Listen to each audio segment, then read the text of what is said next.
Morning, bunnies.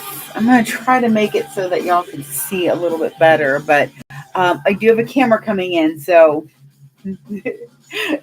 should be a little bit easier. But for now, I'm just going to kind of wait and see who else wants to show up on this platform while I get on every other platform.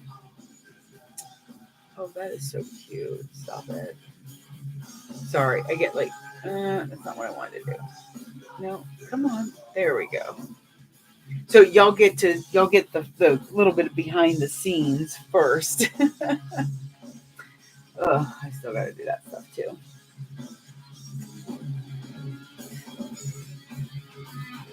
Am I live? I guess I'm live. Sorry, I'm still trying to figure some of this stuff out. Get some things to work for me. There we go. Okay. And then finally, and the music's going to be loud for a few minutes just until I can get everybody up and running.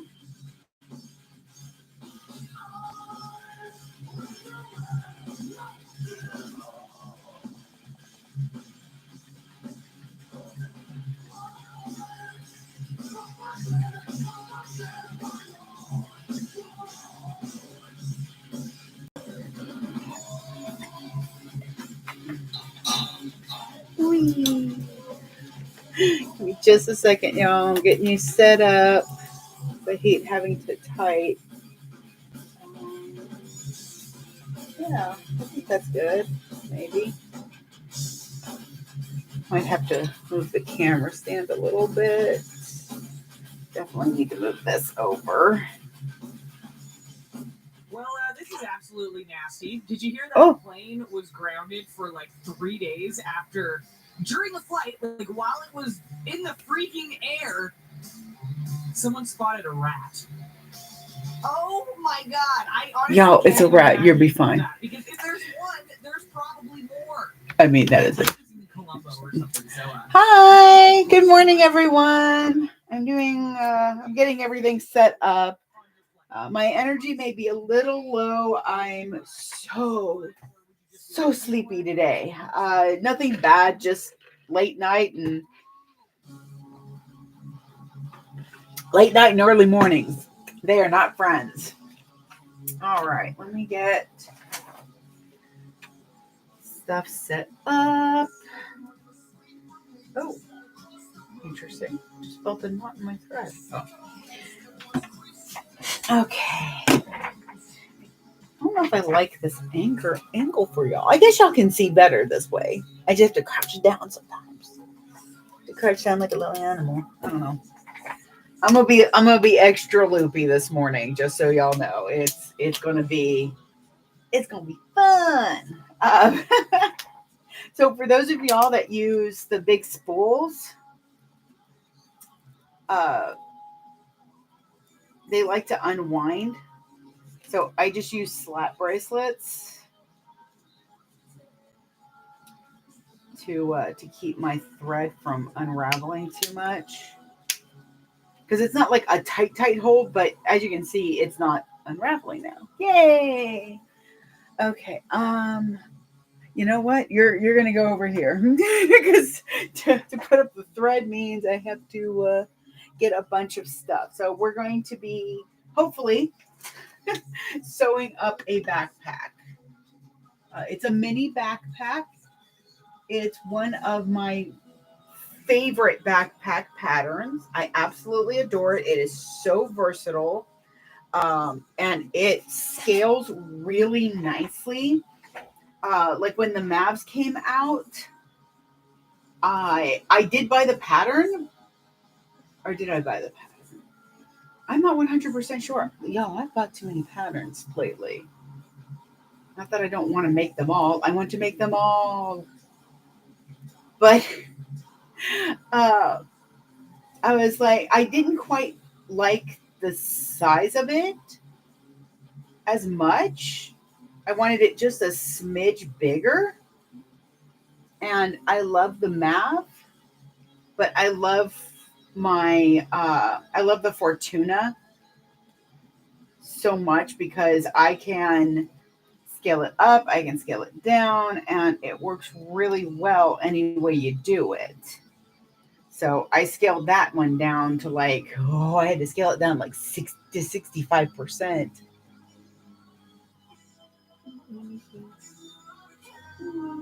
No, the Fortuna is by ISY Patterns.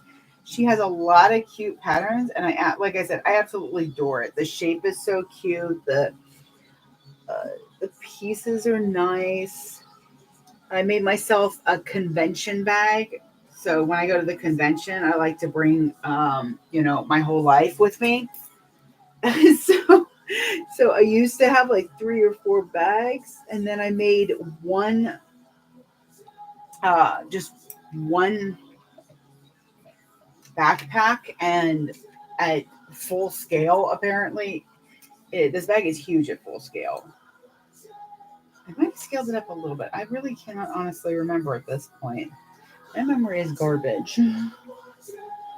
Watches you disappear. All right. So I'm going to use white thread because I've got so many colors going on with this bag. Like I've got yellow tape because I'm doing my hero. So I've got yellow zipper tape representing, All Might. And then I have this deep green vinyl for my froggy love for Sue. And then I have these little cutouts that I did for minimalistic styles of their icons. And this is heat transfer vinyl that I forgot I had. This bag was cut out last year before Dragon Con, and I just didn't have time to get to it. So it got kind of shoved to the wayside. And today's plan was actually for bend and snaps. But so I don't know if you're familiar with the bend and snap, it's got 3 pockets, 2 on the inside, 1 on the outside. I'm like, it doesn't really need that outside pocket. I'll skip it and it'll make construction so much faster. And then suddenly, like at 4:00 this morning, no joke, I woke straight out of sleep and went, how the hell do I turn it? And I kind of might have shouted it a little bit because my husband woke up. He's like, what? Turn what? I'm like, go back to sleep. It's fine. It's a sewing thing. He's like, oh, okay, never mind. And so he went back to sleep. But I'm like, crap, how do I turn it out? Because that's how you turn it out, is that outside pocket. So now I have to go through and cut out for 10 bend and snaps the outside pocket pieces. And it's not that huge of a deal. It's just more of a because I racked my brain for like a half an hour this morning trying to figure out, is there a way to turn it without that pocket? And if I feel like you're like really down there. I figured that if you were top stitching around it, it would be fine. Because then you could just top stitch that whole close. The problem is that you don't top stitch the outside of a bend and snap. And she designed it specifically, which I love, by the way. She designed it specifically not to have that top stitch because then the pocket can really expand out and it's not scrunched in like that. And I'm like, well, maybe I can turn it through the inside pocket. Nope, because you got to sew that pocket down into it. And I'm like, okay, so I guess I'm cutting out exterior pockets. There's my Acid Queens one. And it actually goes, that way, because it's got her little, like, antennae. So I was like, well, crap, what am I supposed to sew? I need something to sew. And I'm starting to, like, go over. And then, of course, my mind being ever so helpful as it was, at 4 a.m., it went, hey, we've got a backpack in there. I'm like, we do. I do have a backpack cut out. So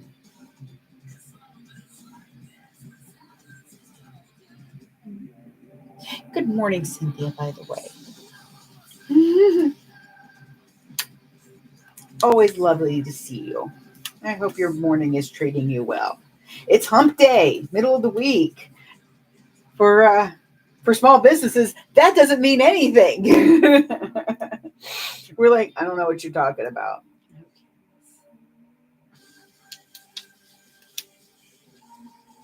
I have got to catch up with my hero. I am so behind. And I really love it. Aaron's favorite character is Deku. I, however, have an unhealthy obsession with my icy hot husband and my fiery tempered husband, my Bakugo. In fact, I keep going. I want a thrumple of my Gravity Queen and Deku and Bakugo.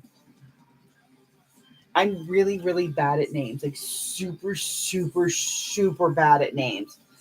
My husband's daughter is Ileana, and it has taken me almost 15 years to finally say her name properly. So I was just calling her Illy for the longest time, which she said she was fine with. I'm like, I can either sit here and try my dangest to pronounce your name properly, which I always will. It just will always take me a hot second, and there's a good chance I'm going to get it wrong. Oh, there it is. But I'm willing to try. And she's like, no, Illy's fine. I'm like, oh, thank God. Thank you, child. Thank you for being so generous. So, yeah. Come on, you.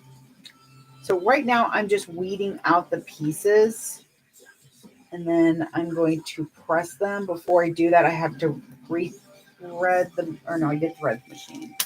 Did I have the right bobbin in too? Have I already done all this nonsense and not realized it? What's in the bobbin? Okay. That's, by the way, that is just how out of it I will be. Like, I am so tired. I'm so tired that I'm just like, I'm just going to wear a comfy t-shirt and be done with it. Cause, yeah.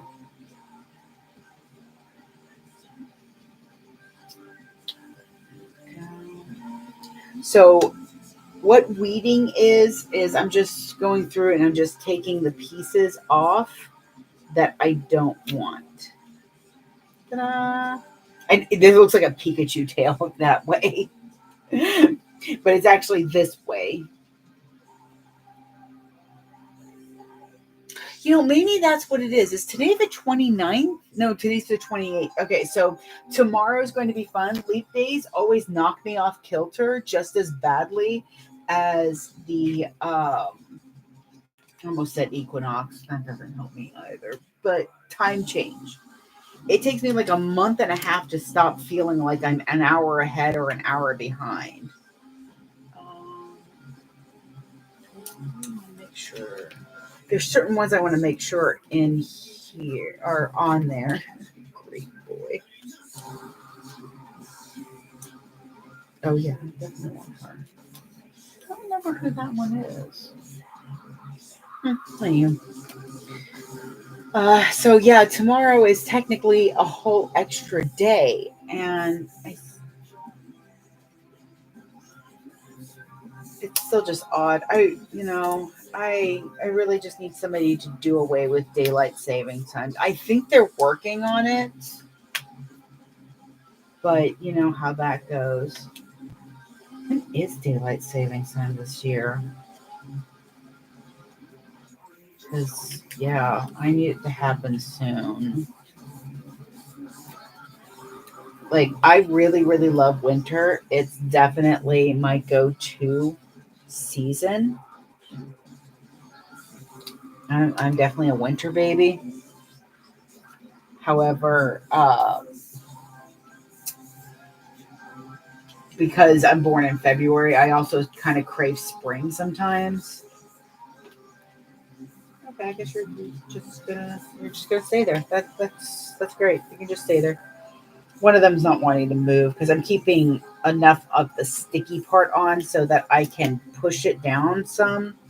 And that way, when I put it in the heat press, and you got to be careful when you're weeding, because sometimes pieces come up that you're like, no, I don't want that to come up. Like these tiny, tiny teeth.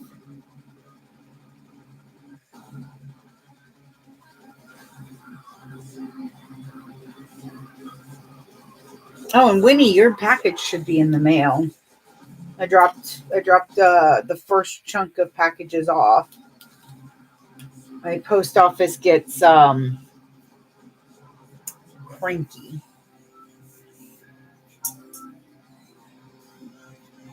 There we go. Need just a smidge more light. I guess I'll show you one of them this way.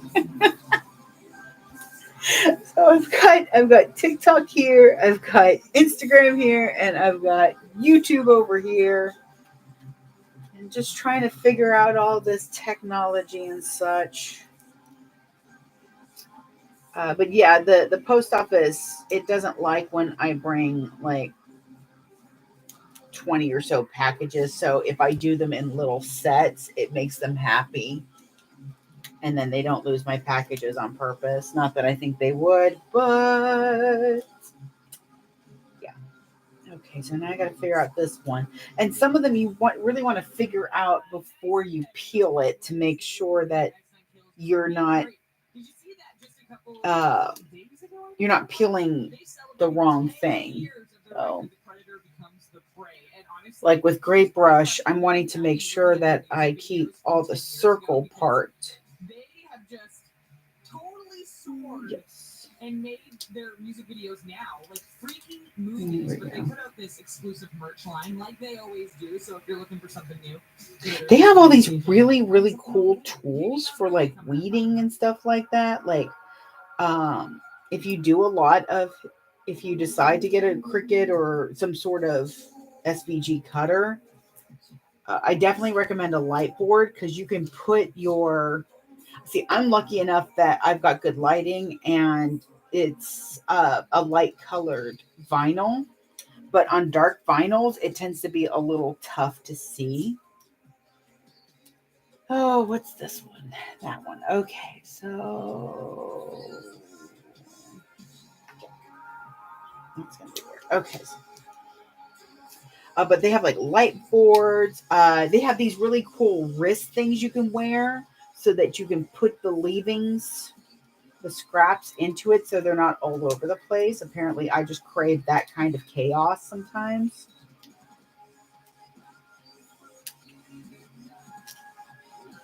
I want to make sure I have enough of these to put on here. There's certain characters I definitely want on there, like Best Genus, because there's not enough stuff with him. Oh no, I just remembered. Ooh. So Cosmic Fabric Creations just opened today their vinyl rerun, which this is one of their vinyls. I did not do this on purpose, I swear. I just remembered, why was it that I was dreading today? What was going on? Oh, that's right. Because I'm about to sink a couple $100 down. Because they have like Baldur's Gate in this round. Baldur's Gate 3. They've got 2 designs for that. I'm going to have to get the Has-Been Hotel, of course, because that will probably be my next purse. So I need to get a roll for me and a roll for the store. Probably same with Baldur's Gate 3. Let me see. Which, it upsets me greatly that I have not been able to play this game because I've played both 1 and 2. The fact that Boo is in it made me so happy. He is a miniature giant space hamster. At least that's what Minsk thinks he is. So that is definitely one of my favorites. What else? There's quite a few. Sailor Moon. There's Last of Us. That beautiful rainbow vinyl that I sewed up. That's on there. which I absolutely adored. It's so gorgeous. So I'm going to be getting probably a good 20 to 30 rolls.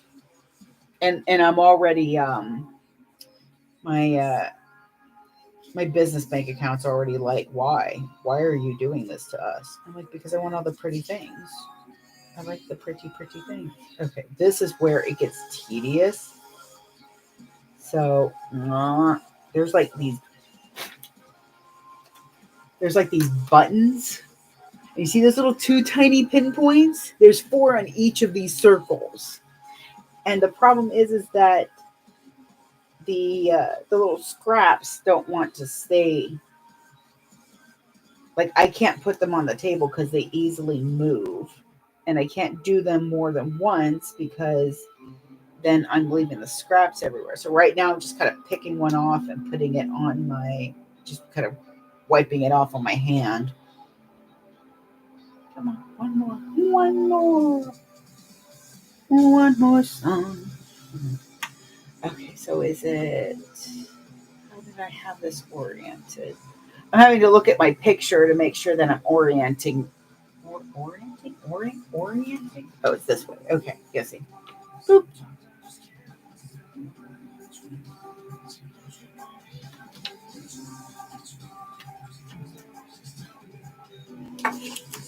Okay, this is the last one, and then I can place them.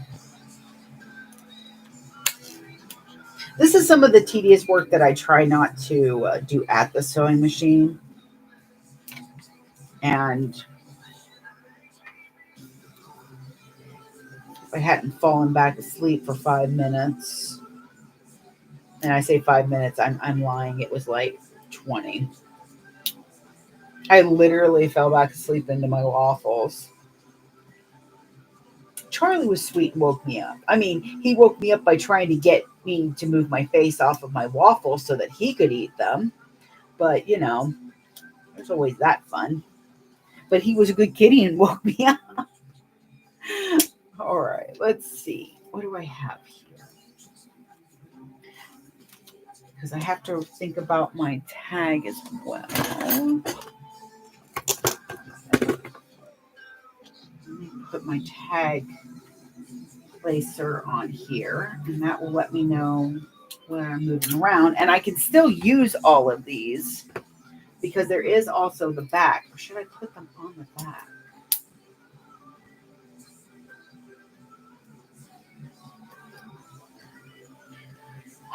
Aaron says I take joy in making more work for myself, and he's not wrong. Because there are a lot of times when I'm like, why am I doing this? Why am I doing this extra? It's so silly. And then I finish the bag though, and I'm like, oh, that's why. Make sure I didn't miss anything because it's hard to see. Oh, cool. Ooh, sorry, didn't mean to throw y'all around so much. Okay, let's see.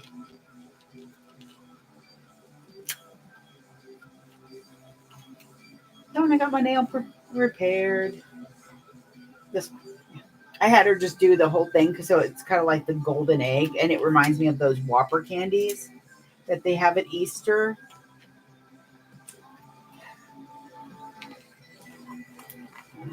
Nice. There we go.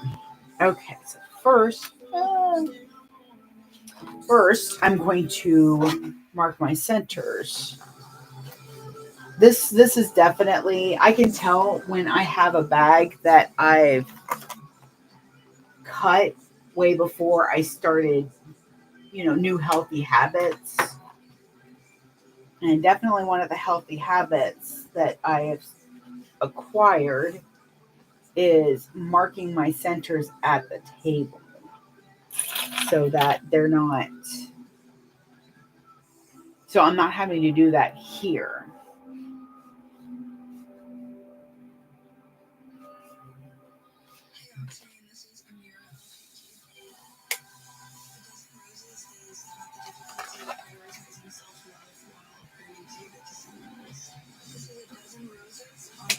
There we go. Okay, that's better. With a bound bag, I use the seams so much that I like to have them really nicely even in that.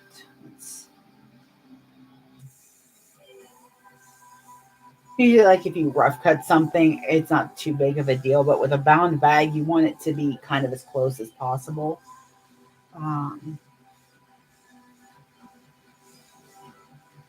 because I can definitely tell that this is one that I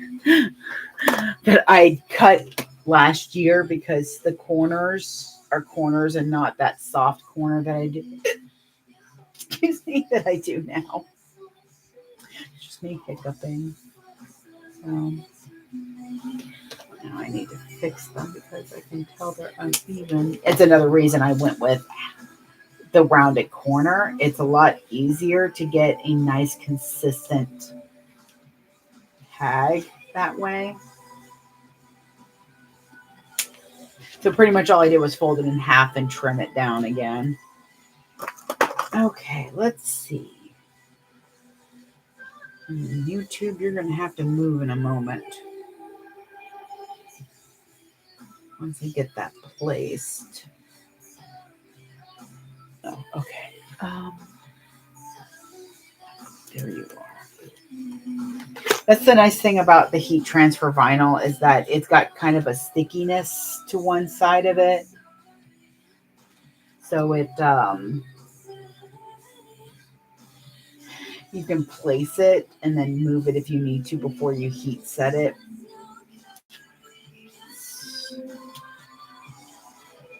Okay.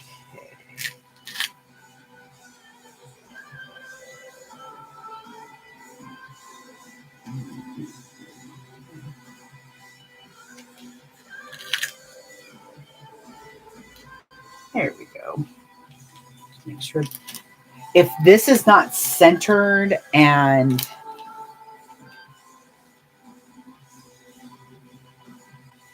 even, I will see it the whole way, the whole time, and it will test my sanity like Cthulhu himself couldn't.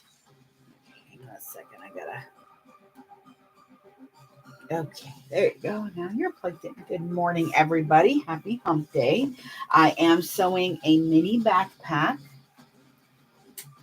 I'm using a pattern that I scaled down from ISY patterns.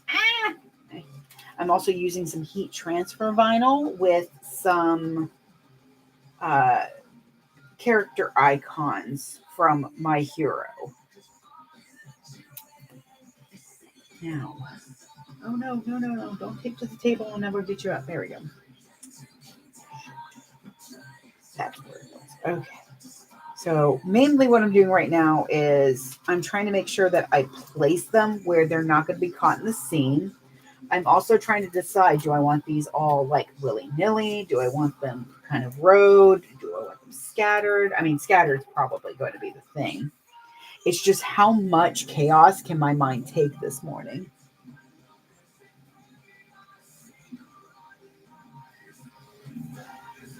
Angela, have fun. Ah, DMV.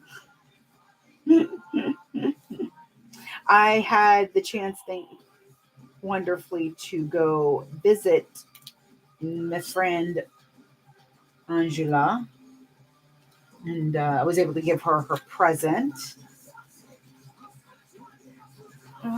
Okay, we're just going to do this. We're going to just kind of throw them down for the moment. See which ones I have and which ones can go in the back.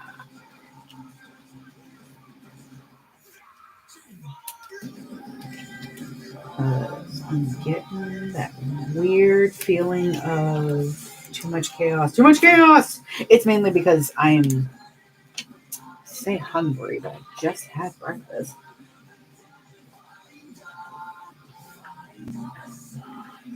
One day y'all are going to come in here and I'm not going to say I'm hungry. I'm going to get worried messages. Okay, so I got those three. Mainly I'm trying to see if I can fit them all on here.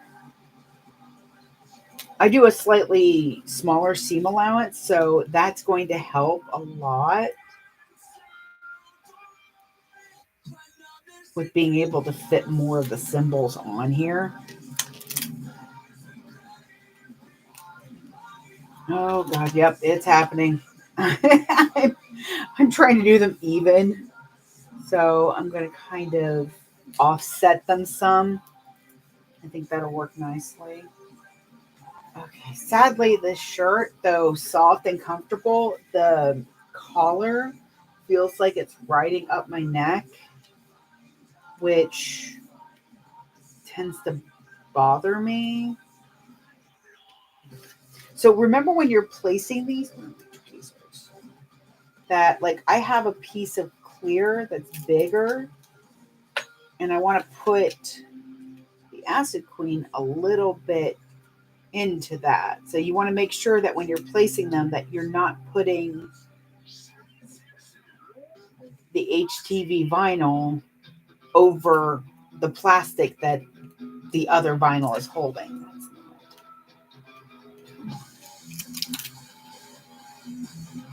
Now I'd like to say it's just because I'm tired that this is happening, but it's not. It's not because I'm tired. This is the type of thing I deal with when I make bags. Because I always have these ideas and I want to see them come to fruition. Thankfully, I've worked with this particular vinyl on this HTV vinyl with this faux vinyl before, so it's not like I think it's not going to work. It's more along the lines of Jesus. Hi, Charlie. Sorry, Charlie scared the tar out of me. Hey, you. I love you too, buddy boy. Hi. Really? That's where you need to stand, is right on the project I'm working on? It looks like I'll be able to fit just about all of them on.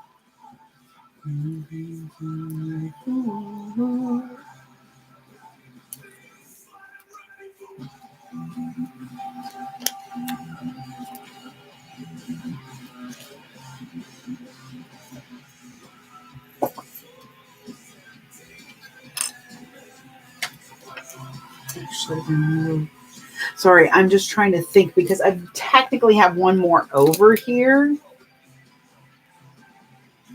And I'm wondering if I move my tag up a little bit, I can put one below it.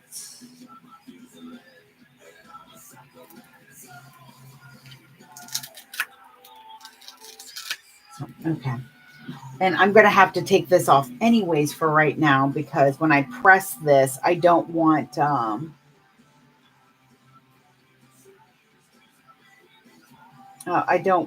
the tag to get pressed onto it. I actually have to put the foam on here first too because I like how it puffs everything. The wallet box. The wallet box are currently open. They are on fatrabbitsupplies.com. If I ever miss a question, please feel free to just restate it. I don't always see the questions right away. And I just want to make sure that I answer any questions that come up if I can. Okay. Okay, now I'm going to have to move you for a moment, YouTube. So hold on. Here we go. Wee journey. As I try not to knock everything over. Yeah, you get to sit there for a minute. Okay, so I have to turn on the press. So I'll show you upright when it's done. Pressed because they are precariously on here. I'm probably gonna have to. Nope, actually they're doing good. So now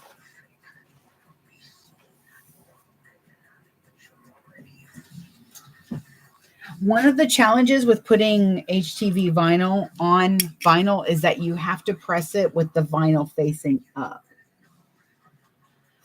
So that's always fun.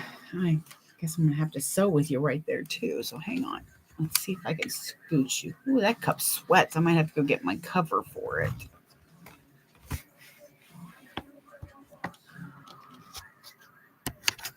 There you go. That might actually work a little better for y'all anyways. Okay, so I have my pocket. These are the side pockets.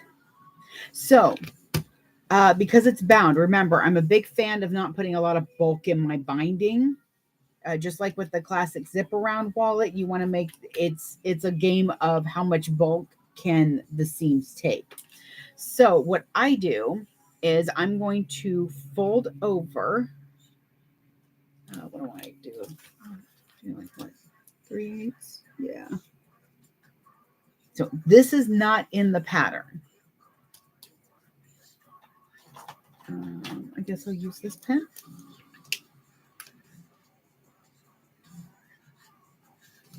So I am going to mark a line at 3/4. Again, this is not in the pattern. And I'm going to fold over to that line. This is the easiest way, by the way, to fold over something. So if you have a seam that's a 1/2 inch and you need to fold it over a 1/2 inch, mark a line for an inch and then fold to that line. And I could put some tape here, but honestly, it seems silly for me. But yeah, you can put some double-sided tape. So I've got that edge folded over, and now I'm going to top stitch it. Once I put my foot down, there we go.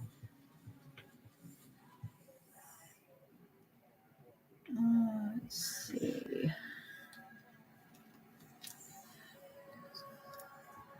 I'm doing in between 1/8 and 1/4 of a top stitch because I want to make sure I get that nicely placed down. Okay, and I'm going to do the same to the other one. It has been a hot second since I've done a backpack. And I really have had this one cut out since August of last year, probably July of last year. I had 2 conventions back to back. I had Indie PopCon in Indianapolis, and then I had the next weekend was Dragon Con. So I was not making healthy life choices without sleeping and, not eating properly. So I had to take a day off because I wasn't feeling good. And that kind of put me behind a bit, which it happens. You should just plan days or at least, time during your day. So this one didn't get made. It's honestly the only thing out of 15 Ericas and 15 backpacks and a plethora of everything else in the world that didn't seem to get made. Oh, hi. You don't belong there. Go over here. I hear you scratching. Where are you? Charlie, if you are on the vinyl again.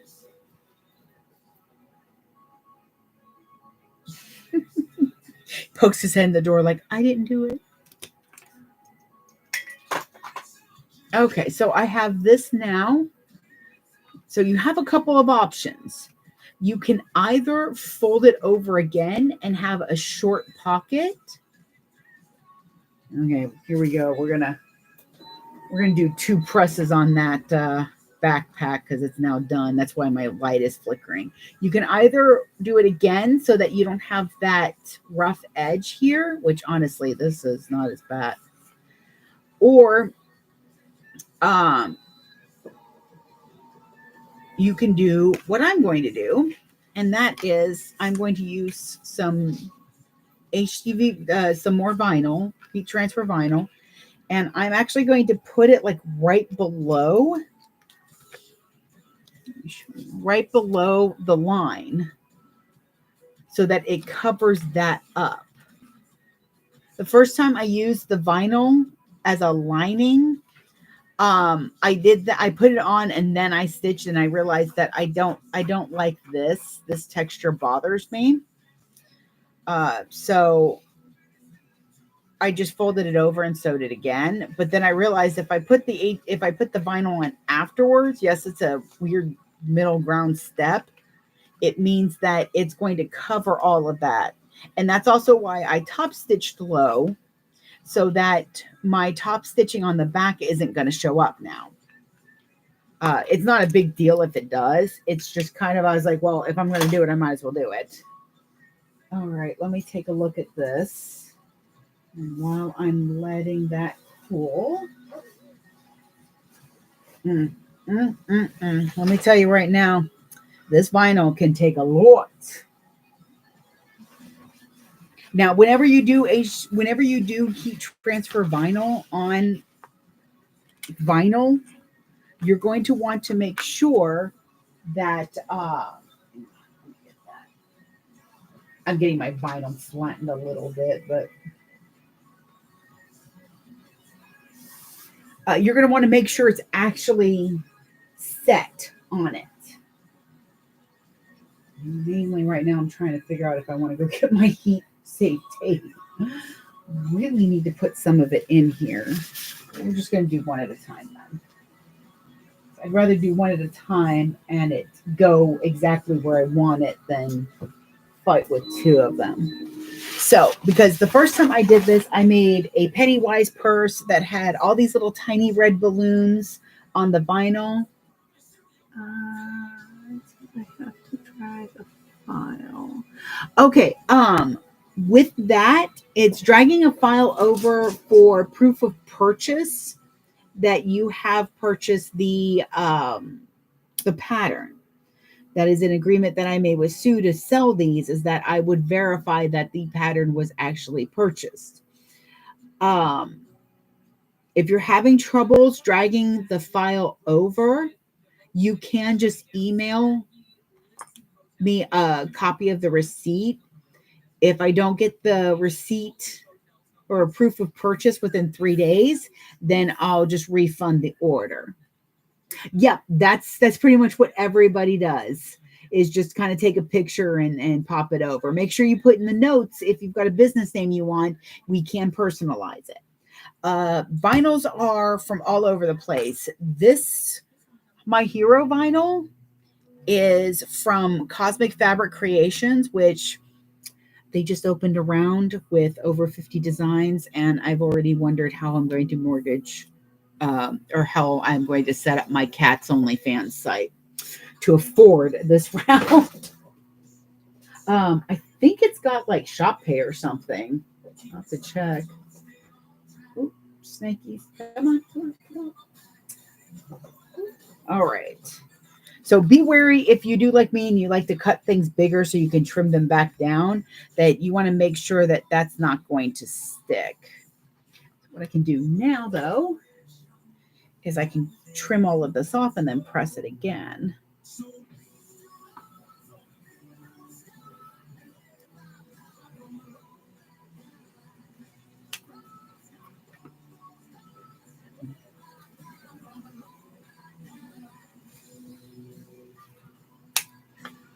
And see now, once I peel it off, you will have a lined pocket piece with no extra bulk. Let's see if, but I buy my vinyl from Cosmic Fabric Creations when theirs is available. Zombie Bunny has really good designs, as well as Beauty and Geek. Beauty and Geek's actually going to have, if you like doing the pocket, or not Pocket Pal, the Purse Pal by Lynn's Handmaids, she's going to have cut and sews of that this next round. She's going to have cut and sew for that. The Congoer, which is a badge holder bag that is adorable. I love making those. And the Honeycomb by Zelani, I want to say. Zelani. Zelani's bags of holding, something to that effect. And I also I'm in a lot of Backstitch is another one. Oh, good lord. Ooh, I should have stock in their company now. Oh yeah, that feels nice. So yeah, see, it added no bulk. This is going to be sewn in. This is going to be sewn against it. You're not going to see anything, and it's going to hide that edge right up here. So now you're able to add a pocket without it adding any bulk. So like I said, you top stitch the top of your pocket, and then you just add on your vinyl. Ooh. I make sure that even with a rough cut that the top edge is nice and straight, because I want to make sure, there we go, that I'm lining up the pocket with just that little bit of peeking over. And now to press. Oh, nope, don't press that side. There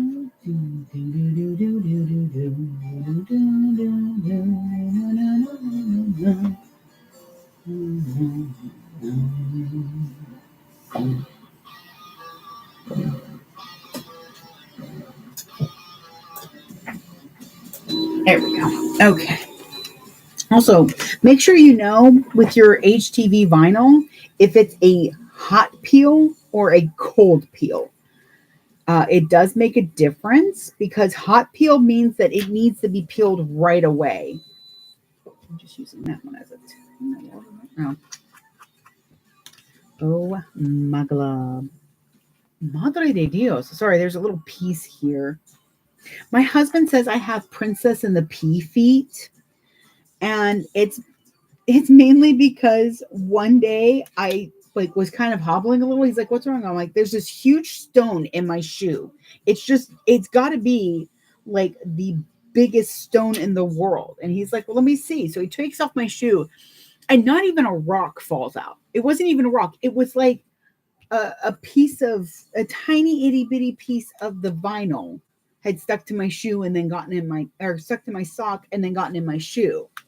And he's like, "This is ridiculous." I'm like, "What?" I'm like, "There has to be a rock in there."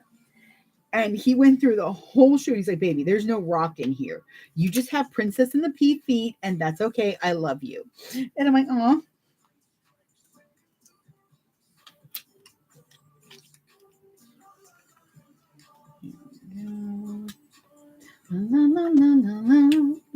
Oh my god, these look so cute. I love them. This is exactly what the front of this bag needed. All right, Light. I know. Acting like he's talking dirty about your mama. No, it looked almost for a second like it pulled. Okay, no, it didn't. The heel? Oh, okay. When it cut it, some of the pressure cut through the actual placement sticker, transfer sticker. We'll go with that. Okay, so now check that out. Oh my glob. Ah, I love it. Okay. I'm very happy with this decision. And the reason you see me practically fondling this backpack is because I'm making sure that the pieces feel like they're part of the vinyl. So I did 2 presses at 300 degrees for 15 seconds each press. And that's why, and the vinyl is still feels the same, exactly the same. And the heat transfer vinyl feels like it's a part of it. The only difference I feel is that this is a little matte, which feels really cool. So, and I do this because, like I said, if it's going to fall apart, I need to fall apart here. All right. So, I do need those one more time. Let me do one last thing. One more thing. There. All right. Now we can turn that off. The light will stop flickering like a jerk. All right. And so before I peel, I go ahead and cut off my scrap.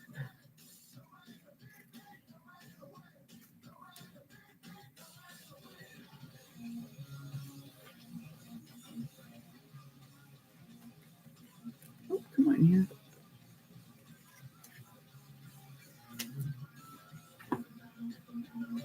Oh, there we go.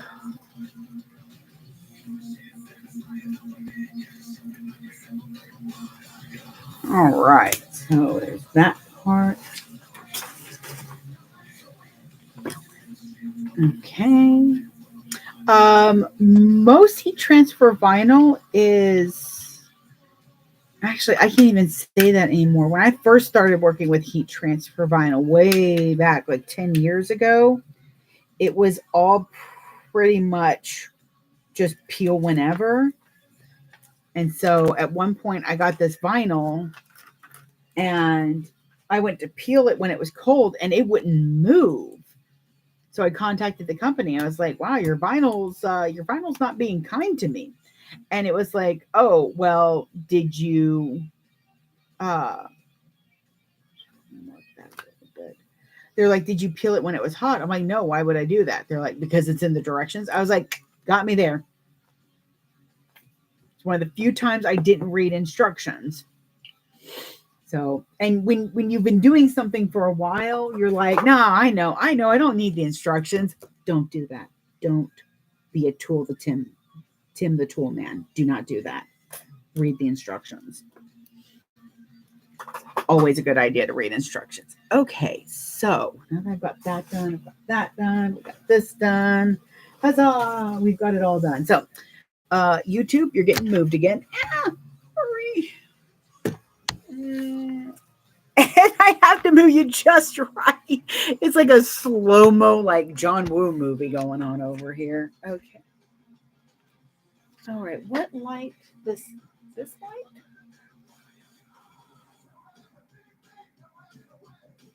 I'm trying to make it so you can see a little better. But Saturday, I will have a camera for YouTube. So here are the two pockets set with heat transfer vinyl, all ready to go. I try to do these quick. Where's my bin? Oh, that's right. It's up here. Okay, so I like to have the insides all taken care of. So I'm going to do that. Next. Stay. Oh, look at it. It looks so pretty. Oh. This is why I do extra. But we'll see how it looks after it's turned out because sometimes, yeah. We'll do the pocket after. Okay, because I think I need. Oh, I've got the. I'm like, why do I have this lime green? Oh, let me do that. Like, why do I have this bloody lime green tape over here? I mean, it's fantastic, but it definitely doesn't match this bag. Not for the vision I have for it. And I was like, oh yeah, I had that out for something else.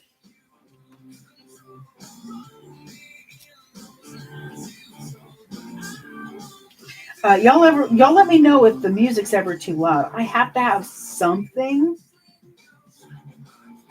at least in the background, or my thoughts start to get unorganized, and they're already unorganized, and I don't need them more unorganized. Okay, so that goes up there because I got the yellow tape. So I'm going to do my slip pocket. And I do these about the same way for every bag, especially a bound bag. So this strip is what I cut out from my zipper overlay. So what I like to do,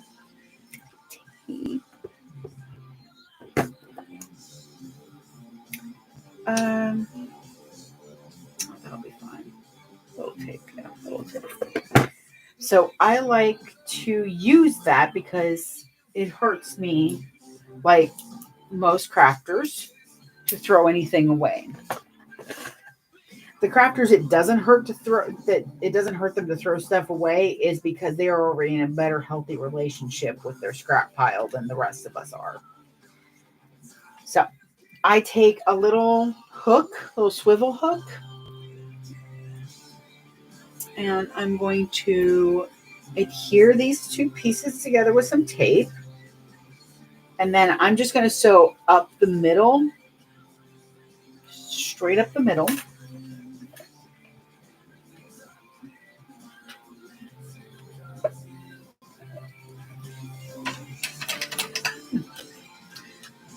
Now, this hook is a little big for this strip, but that's okay. That's why I'm just sewing straight up the middle, because I really want to make sure I can get right to that hook. And then I'm going to back out of the room and go right as much as I can back over my stitches. You can go up each side if you want. It's about a 1/2 inch piece. So it's going to be fine. Do I have right? Yes, I do. Okay. And what that's going to do is it'll keep that from being too obnoxious. But this is going to go inside the bag. There we go. So when you open your bag, on the inside of the front, you'll have this piece kind of sitting there in the seam. It is the only bulk I'm adding to the seam with that purpose. But this way, what you can do is hook your keys onto it. So it uses the strap, it makes it useful, and it's just a nice added feature that you can add without having to really add much price to it, as long as you're looking at what you're spending on this.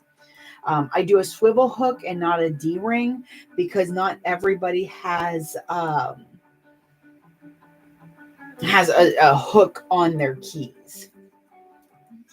Thank you. It really does. It hurts me so much to throw even this away.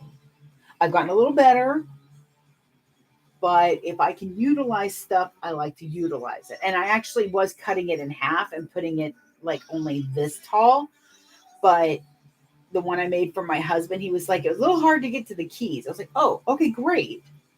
Because I do like when he gives me feedback. Okay. Now we're going to do the slip pocket inside. So I need my slip pocket piece, which for my slip pocket, it's not part of the pattern, so I don't mind giving out the measurement. It is a 12 by 6.5 piece. And again, I can tell that this was cut at the time when I wasn't doing prep work at my cutting table, when I was just trying to get it done. So it's definitely, it's making me appreciate the changes that I have made in my work, how I work.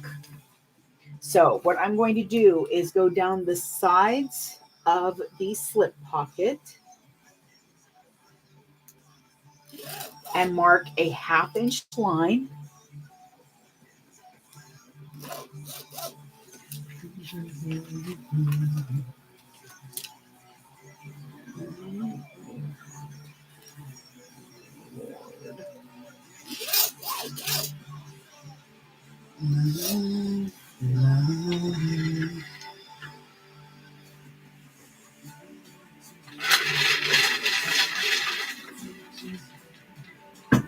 This is actually the first coffee I've had in 2 days as well, because I wasn't feeling good a couple days ago.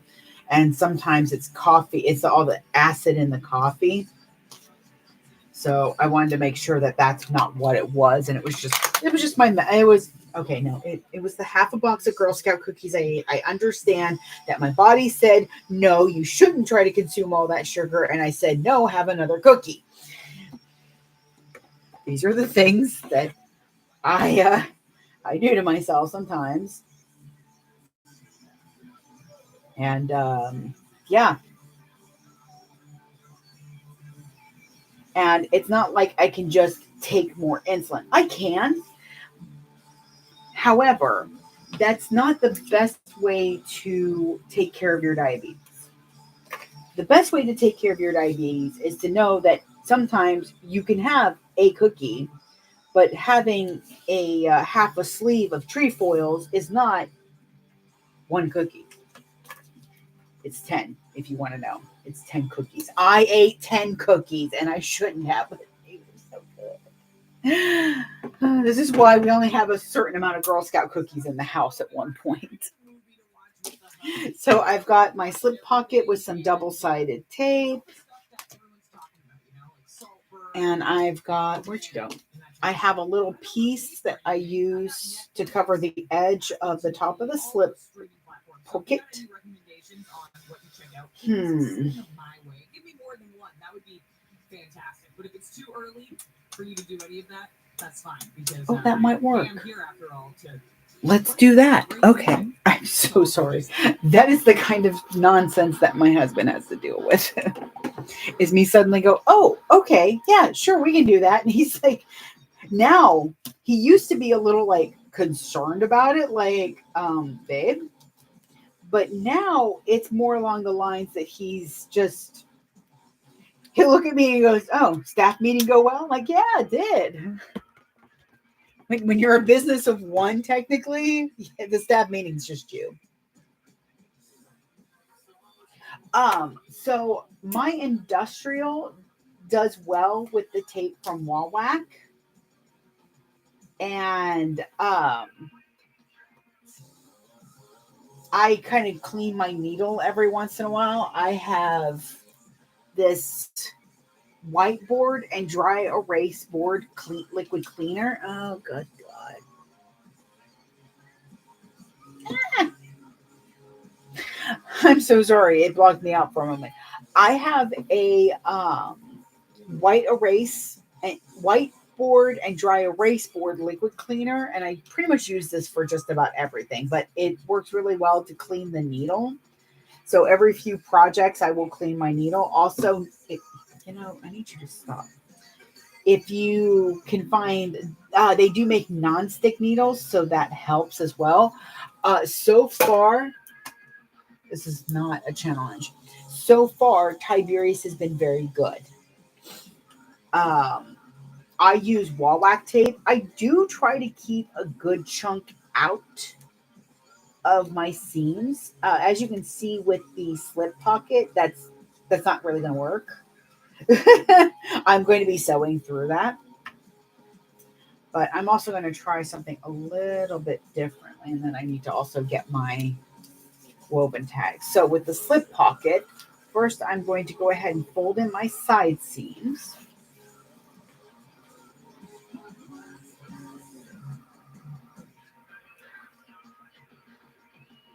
It's funny. Sometimes I feel like if I've already done one experiment on a bag, I'm just going to keep experimenting. I'm just going to keep trying things that pop into my head so that if it messes up the bag, you know what? It messes up the bag. I have learned to accept that failure is going to happen. It was and still is a rough road because it's hard to not want, it's hard to accept that you're going to mess up. But my grandfather used to tell me, if you don't wake up in the morning expecting to fail at least once, you're going to be in for a huge disappointment. Something is going to go wrong. And that's just how it is. And sometimes it's going to be your fault. Sometimes it's just you're going to spill your coffee because you weren't looking, or you're going to spill your coffee because you just spill your coffee. Oh no, I didn't put my, oh well, I guess that one's not going to go in there then.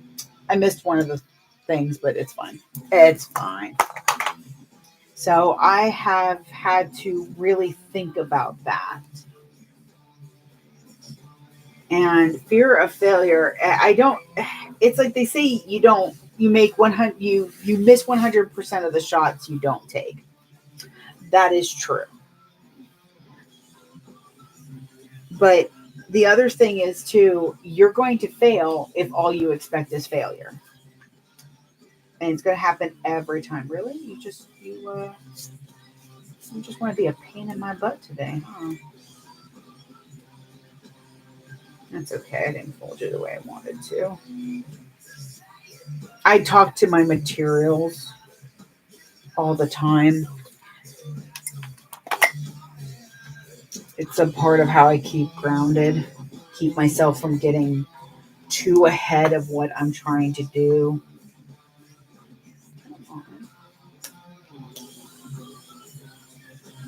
Okay, so normally I would fold this pocket up, based across the top, and then fold my vinyl over. The problem is, and it's the problem I had with the side pockets, is that then you're going to feel this edge and it bothers me. It's never bothered me enough that I just assumed it was my textile issue. So I'm going to put a little piece of tape. Again, I'm trying not to, like, sometimes a drop-in lining, I really have to make sure I clean my needle after doing that because there's usually a lot of tape. So what I'm going to do is fight with a piece of tape. There we go. So I'm putting a little piece of tape there. I'm going to mark my seam that I'm going to use, which is 1/4 of an inch. Again, this is not in the pattern. So then I'm going to take off the backing of that piece of tape, and I'm going to line up my vinyl strip right above that line at a nice straight. There we go, nice and straight. I'm going to fold right sides together.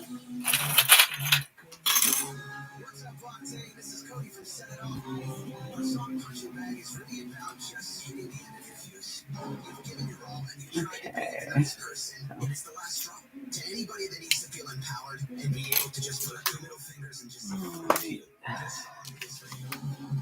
I'm going to actually trim this because usually I trim it after I put the pocket together.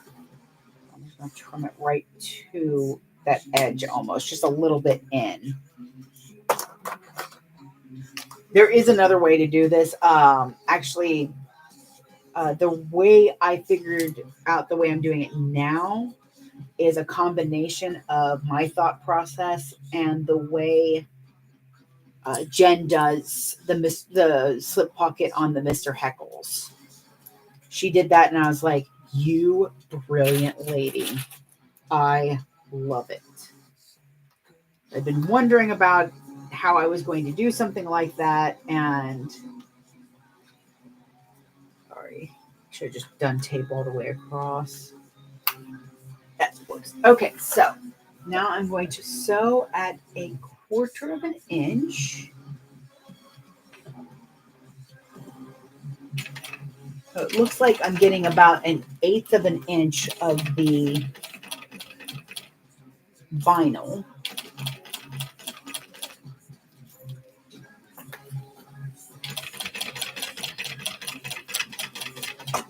Yep, that worked out so much better than I thought it was going to. Just this part alone. Okay, so you see, I've got it 1/8 of an inch from the top. I sewed at 1/4 of an inch. And because I folded in the sides, all I have to do is pull it out this way. I didn't realize I did it wrong. Okay, so y'all know what I was trying to do. I just put I totally put the vinyl on the wrong side. Oh my Lord. And what was I just saying? Sometimes you're going to fail, and it's okay. Failure is not the enemy. giving up is. Perfection is the enemy of progress.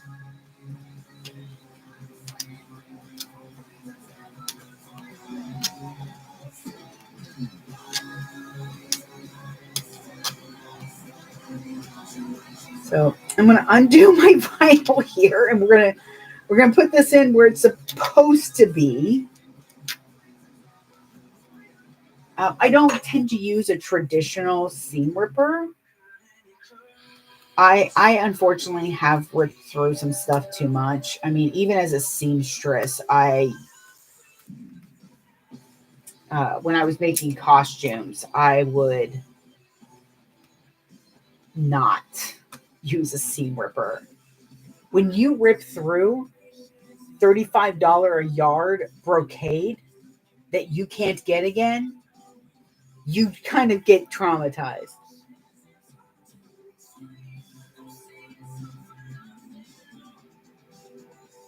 Oh, definitely. Yeah, a little break is always a good idea. If you're like, what have I wrought upon the world? I get dramatic. Like, my husband calls it, Aaron calls it my drama llama phase, uh, or my drama llama ness.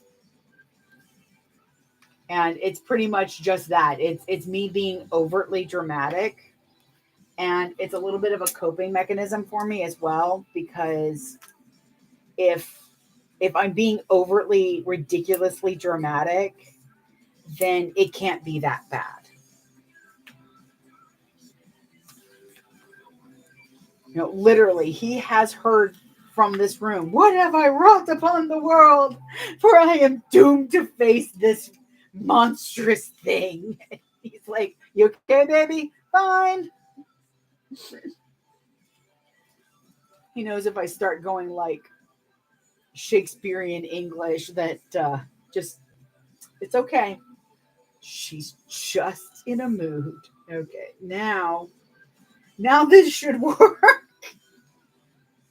I was like, oh wow, this went really well. And then I realized what I had done. And I'm like, you've got to be kidding me. Let's see, there we go. So I'm still putting it a little bit away from there.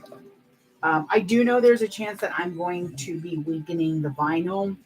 It's a decoration as well as a construction piece. So it's more along the lines, I just want to make sure that the waterproof canvas doesn't get too used.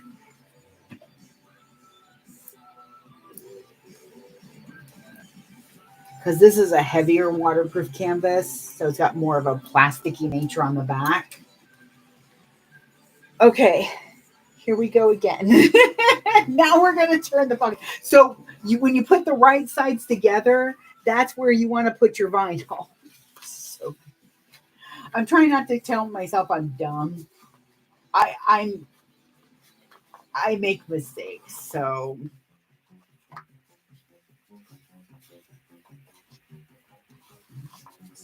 here we go. Okay, so what I'm going to do now is I'm going to try and get this kind of pressed out.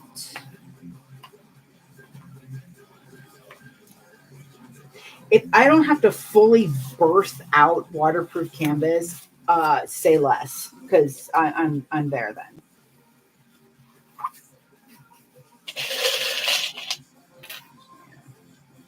These.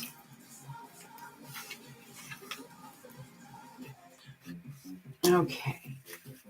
So I'm kind of, I'm like, why isn't it letting me tug it? That's because, I didn't sew through the tape that was on here, because it wouldn't have mattered if it was there, because on the inside it would have not shown. So I just got to get rid of this tape.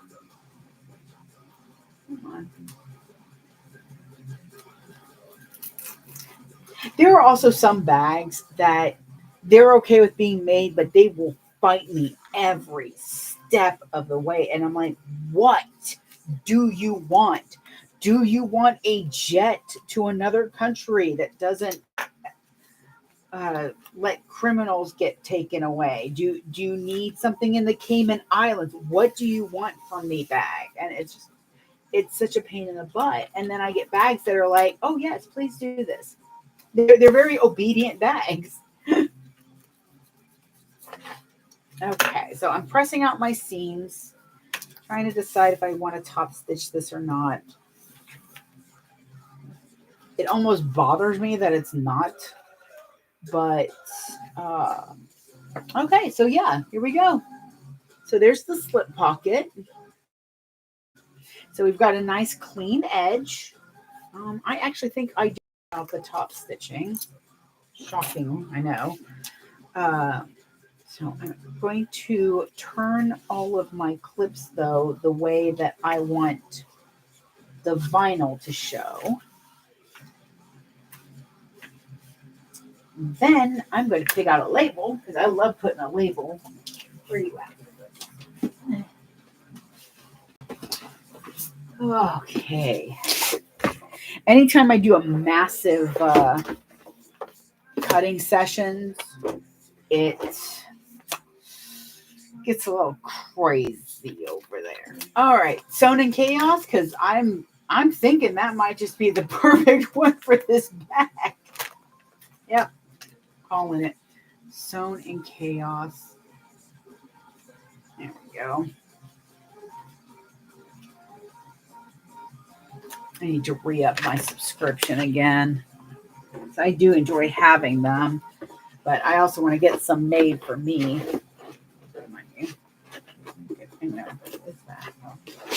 Okay. Okay, so what I do is, because I have my pocket like this, I can just stick my label in there. I don't have to really think about the seam allowance as much. So I stick it in between the two pieces. It's Metallica. Pretty crazy, right? His name was Tom, and in 2007, at the age of my nephew says my first Metallica concert, that noise that I make sometimes sounds like Pac-Man dying. I'm like, okay, kiddo. Sounds good. All right, so I have my pocket ready to attach. Move that. All right, so I always rough cut my insides for a bound bag, but I do mark the centers on the outside or on the inside, as well as the outline of the bag. It takes less time to worry about that than anything else. Where are you at?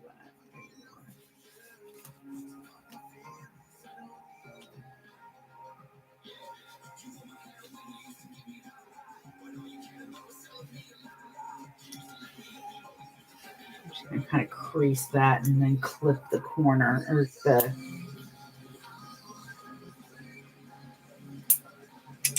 clip my centers. This way I know where everything is and I can work appropriately, but I still didn't have to cut this out, and it still gives me a chance to really work with it gives me a chance to really work with extra fabric. Okay, here we go. Like right there. And I'm also trying to decide, do I want to put rivets on this pocket? Because I have discovered that slip pockets can have that issue where they, yeah, I'm going to do that. So what I'm going to do is I'm going to start my stitching at the pocket itself, the waterproof canvas, and not my vinyl accent piece. Now, this has a little sticky, so it does kind of not want to slide as much sometimes. So what I'm going to do is I'm holding where it's supposed to be down, but then I'm also going to put my hand over here so that I can make sure that it goes where I want it to go. Sewing over my label so I can do that. But sometimes it likes to wiggle a little bit. I don't like putting extra tape on it. It's just more tape I have to sew through, and I'm already sewing through tape as it is on the side. So I'm going 1/8 on each side. Little bit of a fat eighth on the bottom. I'm going to try to pull these threads through. It looks like they nested a little bit. There we go.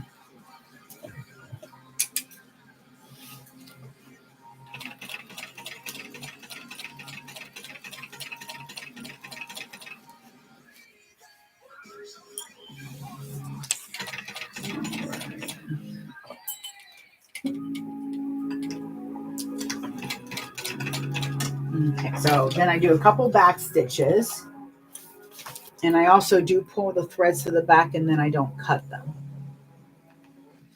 Sometimes I can pull the threads to the back. Come on, you. There we are. Okay, so I don't cut these threads because this way it's just a little bit of extra stability for it. Now what we're going to do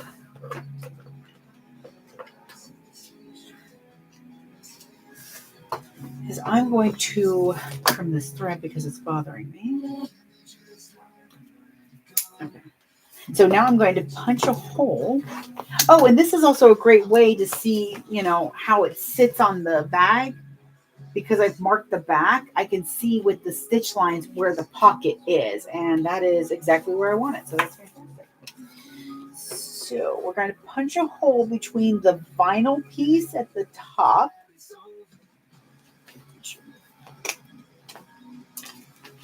The other side. No, I don't like that.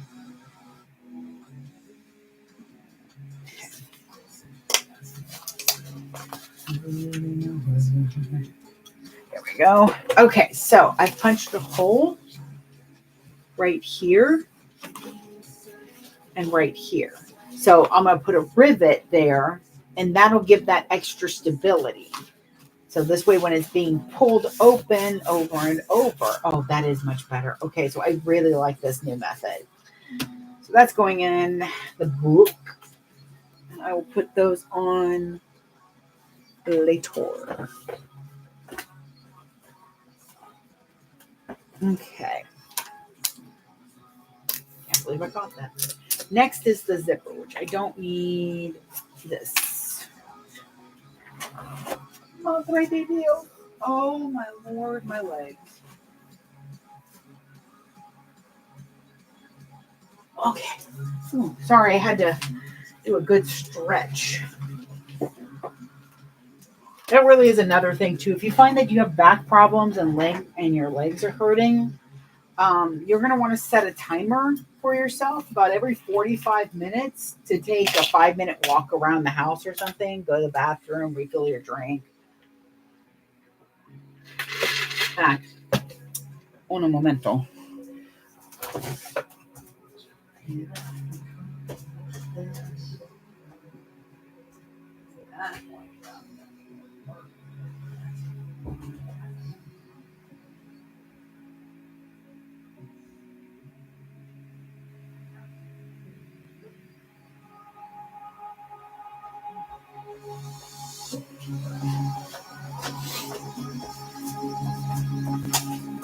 Okay. Speaking of my quick walk around, my cup is just sweating more than I really want it to. So I have these fun covers from Amazon that I bought a 2-pack of. 1, because look at how adorable those little bears are. 2, they're very useful, and now I have a spare. But really 3 not going to have a spare for long because I plan on taking it apart and making a pattern out of it so that I can make my own. Oh, what time is it? See, I can never find out what time it is. 9:30. Okay. I need to move a clock over here somewhere is what I need to do. But now we're going to be onto the zipper. So you can definitely tell this is an old cut. So I have my zipper overlay. Shoot, that's what I was going to do. Okay. So I'm actually clipping this to the top part. It's not accurately placed. I just don't want to forget that this is where I want it because I'll put this against the front of the bag. Chili cheese conies. Oh, Sonic, you horrible, horrible people. They just messaged me that conies are on sale in the app. I don't need conies, but I do need some lunch. All right.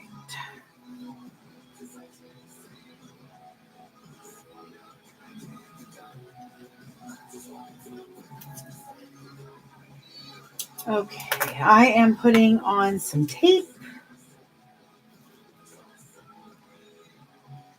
And I am putting the tape to where it's not really in the seam allowance. So that's going to help a lot for that sticky tackiness that some folks worry about too. So it's about a little over 1/8 of an inch away from the top. If I sew through it, I'm not too worried about it because my machine can handle it and I clean my. Speaking of, you know what? You could use a little clean. Because it is slightly sticky, and that's because there was all that tape on both sides of the pocket, plus the tape on when I was sewing the top part. So I just undo the needle part, unthread it there, and then I have a generous amount of that cleaner. Sanitation wipes too are really good. I've just found that this multi cleaner just does a lot of it multitasks nicely. So yeah, that's much better. Much better.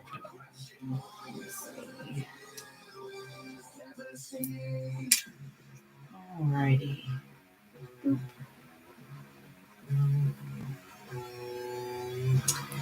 The white thread gives me a problem when I try to thread it for some reason.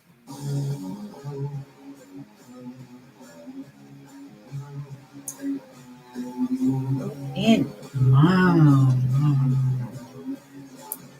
Come on. You're the better thread.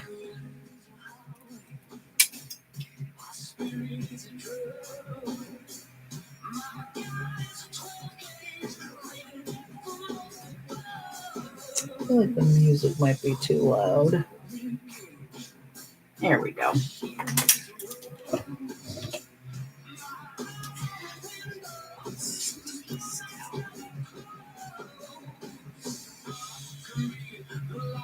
There we go. Where are you at? There we go. Because I feel sometimes you can't hear me properly.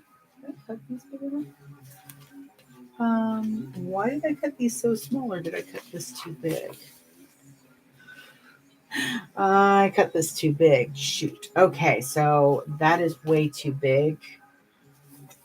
Because I've got this overlay at like just a little over 9 inches, and that's not the length that I like to have it. It needs to be at like probably, 7. Okay, so I will recut that and take care of that later if we need to. So let's work on the back then.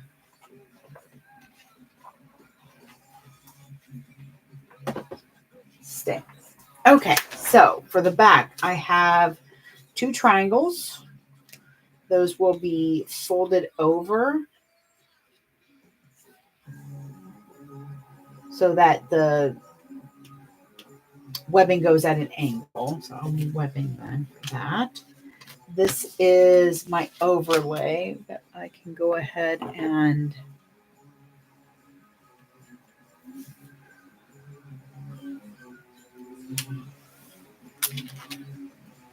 been so long since I looked at the directions. I don't know if it has an overlay or if I'm using another pattern. Because I know the thing from Doodlebug, is it? Doodlebug? Oh my lord. I am so sorry, y'all. My brain is just not, I'm just not able to, I'm able to focus on this at least, but it's like I've diverted all power to life support. And anything else is just not going to happen.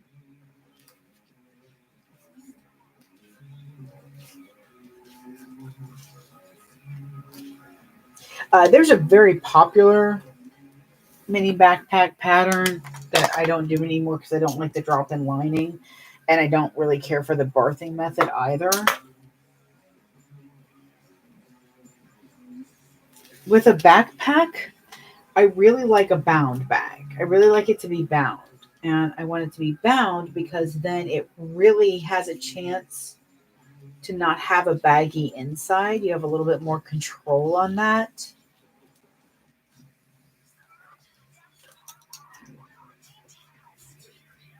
To be fair, I think I just prefer bound bags, but that's, it's my opinion, but I like. All right, so I've folded that piece in, not straight to the center, but to the lines so that it has a nice width to it. Stay. Okay, I have notes. Where are my notes? Which need to be recorded. Is that it? Nope. These are it. Okay.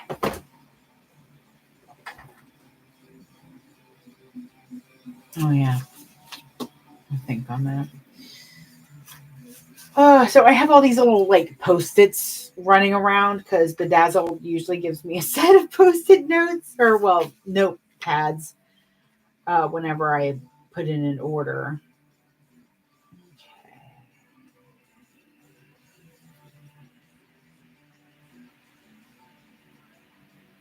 Yeah, the cover I've got done. So I always have just like these random notes running around.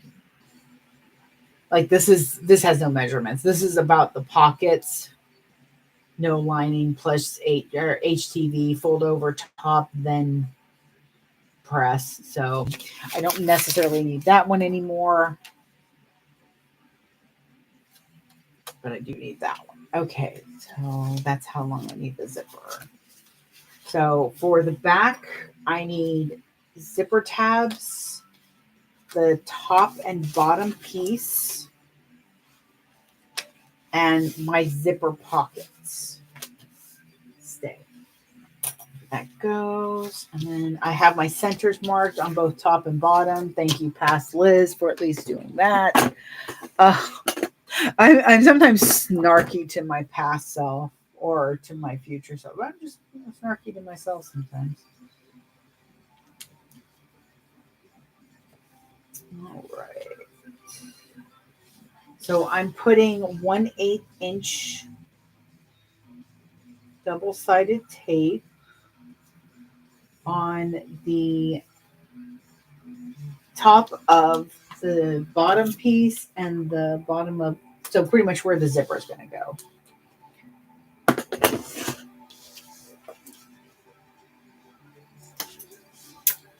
So there and there.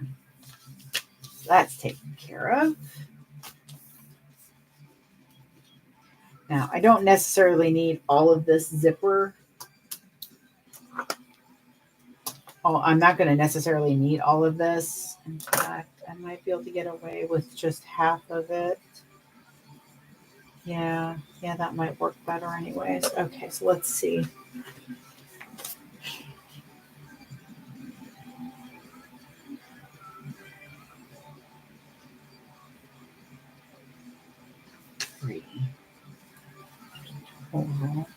Sorry, I'm doing math, y'all. So yeah, probably about half of it.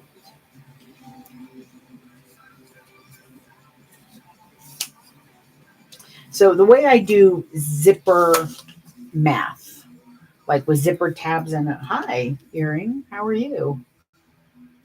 Earring just kind of fell off. So what I do is I take the length, I add half an inch because I do a quarter inch seam allowance on the zipper. So my math is top plus half inch equals total length of everything I need. So then I already know how long I need my zipper because I wrote it down. And then I take the rest of that, and that's how long this is going to be. So if you say have a 12-inch pocket or 11 and a half, we'll say 11 and a half inch pocket opening or top. So half an inch makes it 12. And you're doing a 9-inch zipper. So then 12 minus 9 is 3. So then you cut a 3-inch piece for your zipper tabs and then cut that in half. So technically 1.5, sort of here. Yep. And then you attach and you should be good. Now, what you can do is add a little bit extra to make sure that you're not shorting yourself.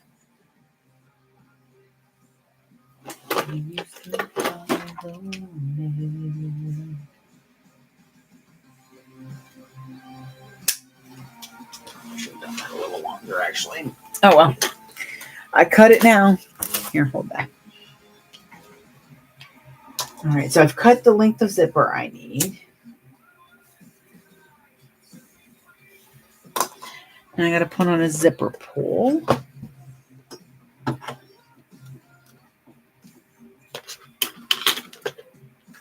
I actually might be printing zipper helpers. Little black kitty cat. Hi, little black kitty cat. I always have to wave to the little black kitty cat.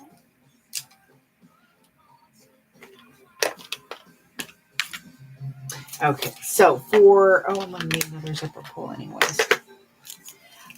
For the back zipper, I like to kind of do one of these so it's a little bit easier for you to open. And because it's on the back, you don't really have to worry about somebody getting into it easy then. But I do like these little donut ring ones. So. Or I can put that there. That works too. There we are.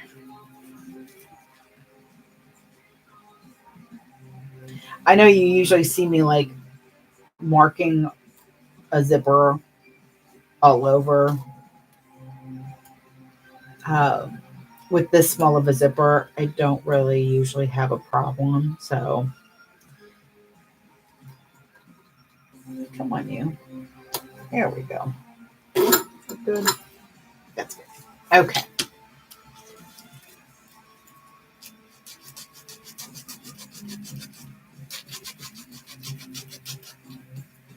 Sorry, I'm just double checking that because it felt a little weird. So I was just double checking that it was just me, which it sometimes is. Oh, dang it, that's where I usually do these a little longer now.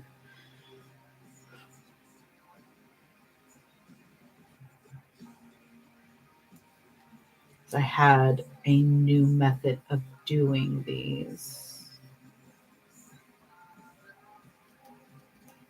But it takes another half inch at least.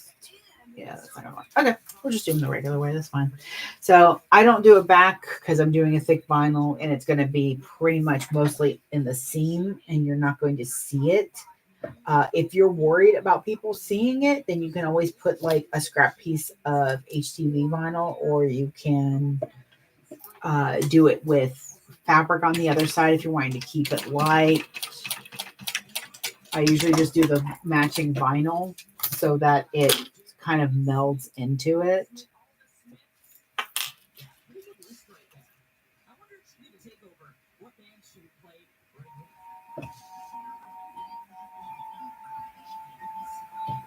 Yeah. Trying to make sure that's on straight.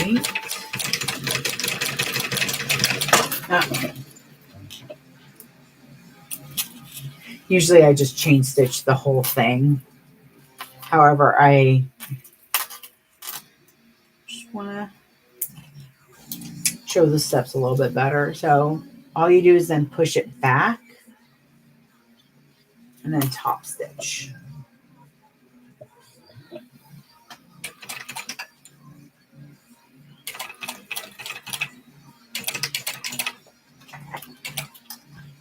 And then before I undo from here, from under the foot, I just chain stitch by going back onto the other one and top stitching it.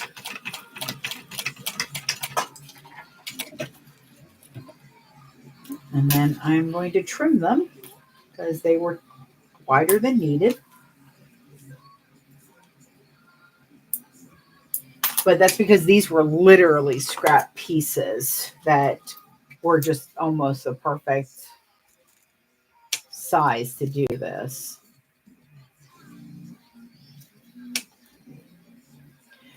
Make sure you're trying to cut as straight as you can. So I lean my scissors. There we go. I lean my scissors up against the tape itself and then trim down. But make sure you're not going, in towards it because that'll make it a little uneven. You want to kind of go a little out.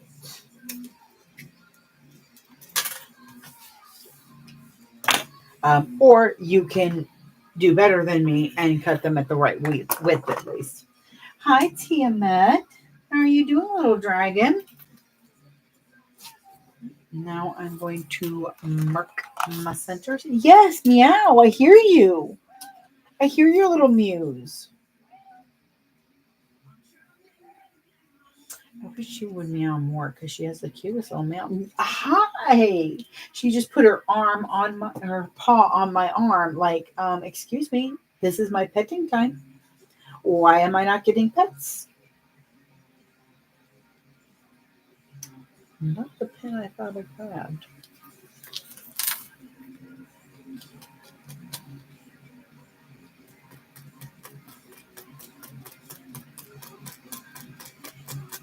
Here we go. That works. Okay, so I start with the bottom. This over. I like having the zipper going to the left or opening from the left. You do you. So I'm going to match up my centers first. See that I shorted myself on one side of my zipper, which is why I usually do a little extra. So that will catch in the seam. I'm not overtly worried. It's just more of a type thing.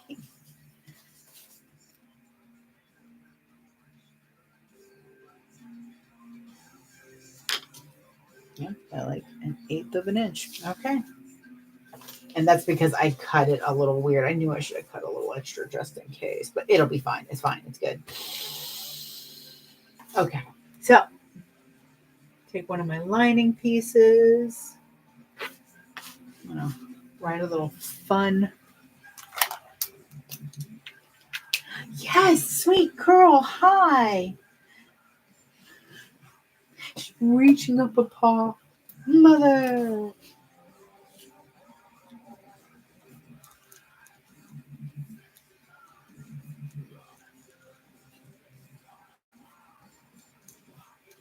Okay, so there's one thing I do need to do real quick. I like to write little messages in the bags when I remember. Mostly I do it at the table now. But like this one, I put be your own hero.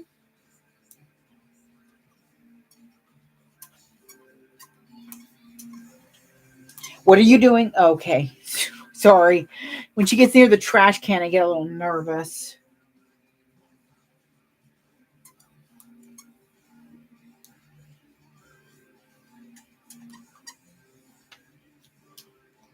So I write these messages in, and then somebody was like, "What's in my bag?" I'm like, "I don't remember. I made it 3 years ago. How do I remember these things?" So I created little postcards to put in there. So I'll write down the message that I wrote, and then I'll put it in the bag when it's done. That way somebody knows what was written in their bag if they care. I like to write like really sweet things. Sometimes I try to make sure that it's matching with the theme of the bag. But sometimes it's just you look really pretty today, or I believe in you. Just I don't know. I like to put a little bit of nice out in the world, because I'm as most people, I'm not always in a great mood. So I try to do that. Try to be a little bit more positive more often. So I do a 1/4 of an inch. I don't have the right foot to do 3/8 of an inch. I also really like how it looks on a zipper with the 1/4 of an inch. Moving my zipper pull out of the way. Try to be gentle when you move your zipper pull. The double-sided tape helps, but when you move your zipper pull, if you yank it too hard, you have a chance of it warping your zipper, and that's when you're going to get a little bit of a wave in it. We like our waves on the beach, not on our zipper. Go. So I'm going to push back that lining, finger press that, and then I'm using that to help me push down the top of the outside. There we go. The exterior. There we go. Oh, Lord. Okay, so now I'm going to top stitch across that. I am really glad I chose white, because this green is lovely, but I don't think it would have looked, I think it would have looked a little weird with blue, and I definitely don't think I would have liked it with yellow or red. I think the red would have given too much of a holiday vibe, of the December kind.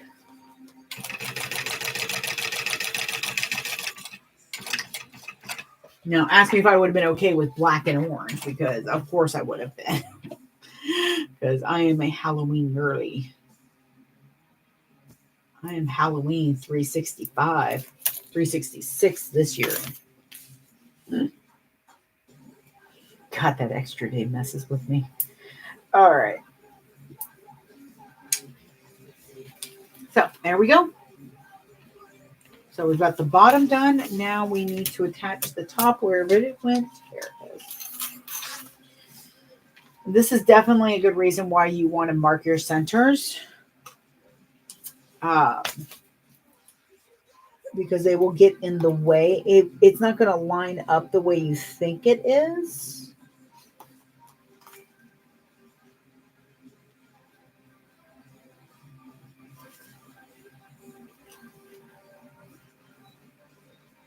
My lining is larger, so it's hard to kind of see if that's doing what I want it to do. If you're not sure how it's lining up, with the tape or even with clips, do clips because I don't want the tape to move really. You can then kind of move it up and make sure that it's going to line up all together.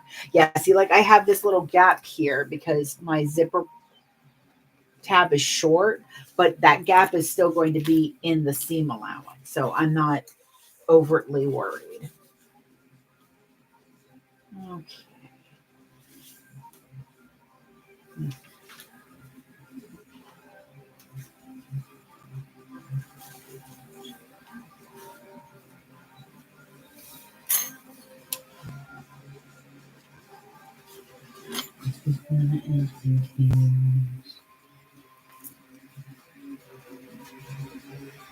There we go. Okay. So once again, we're going to sew it 1/4 inch. I'm going to gently move my zipper pull out of the way.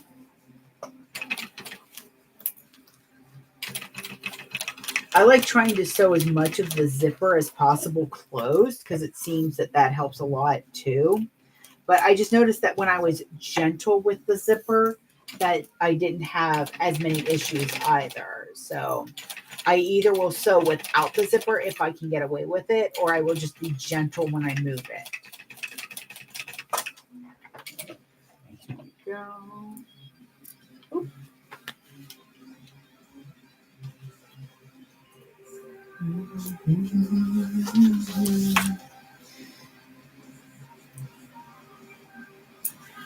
All right. So now all I'm pressing upward at this point is the exterior. We're going to leave the bottom down. Thanks, Melody. Let's see. So I had it sew a little funny in one area, which was back here. Okay. So if your seam kind of goes a little weird, as long as you have most of it where you want it, you can kind of maneuver that with the top stitching. You can get it to fold where you want it to.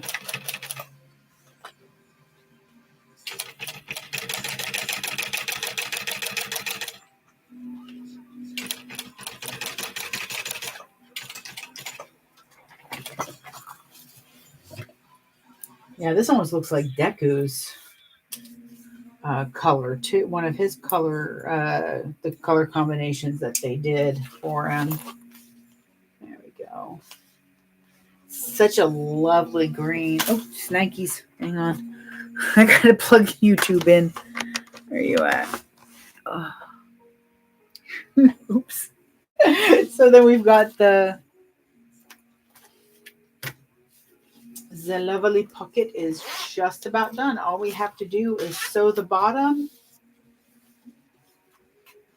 That's all I'm going to do is sew the bottom.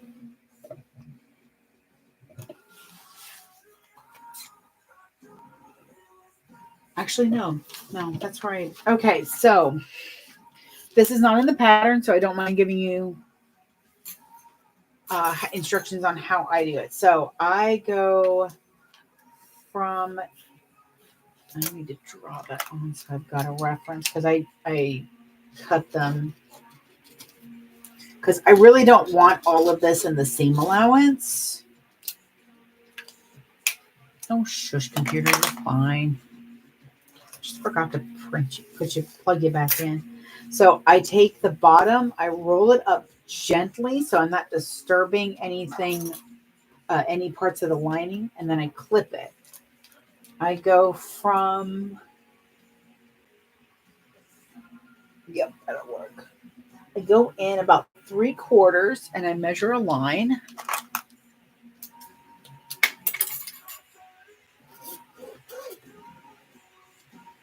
From each side. And I do it at the angle of the bag. So I make sure that that's why I drew a line matching the outline of the bag. So from the bottom where the zipper is to the bottom of your pocket,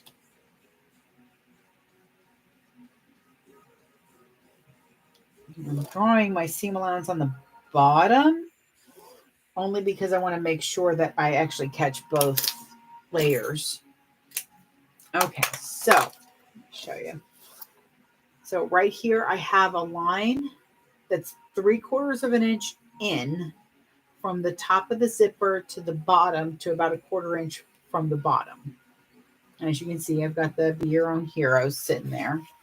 Now what I'm going to do is I'm going to unclip this so that I can push it back a little bit more. But you really want to be careful that when you're pushing it back, that you're not lifting up your lining. Slide this over. Actually, I'm going to start a few stitches away.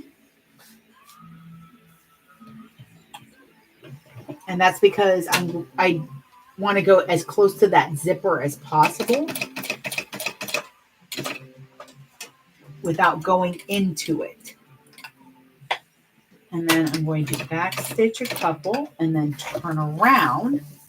And that way I got all the way up to that seam without any issues.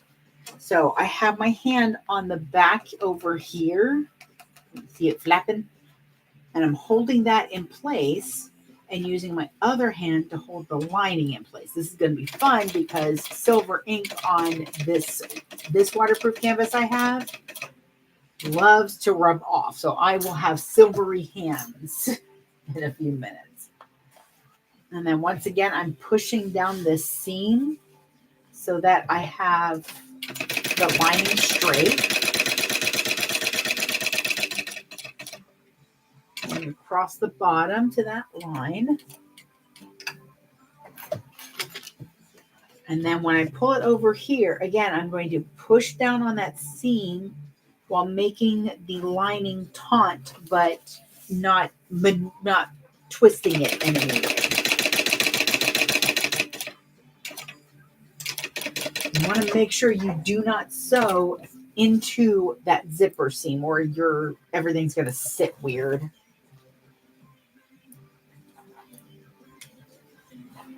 Get over there. Okay. Ooh, I might take a nap this afternoon. Okay, so you can see nicely on the back how it doesn't go all the way up. You don't have to worry because it is going to get locked into place anyways. But this way, what we can do is put the baby scissors up, the little scissors, and we're going to go through and we're going to cut at the seam where the top part of the zipper is, not too much. Then we're going to go to the bottom part of the zipper and clip all the way to that, almost to that edge, see? So pretty much right along where your zipper lining is. Mainly what you're doing is just clipping out bulk.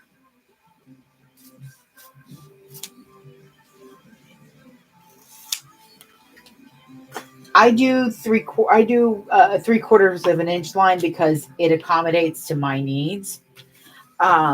If you're doing the proper seam allowance that is written in the pattern, I would do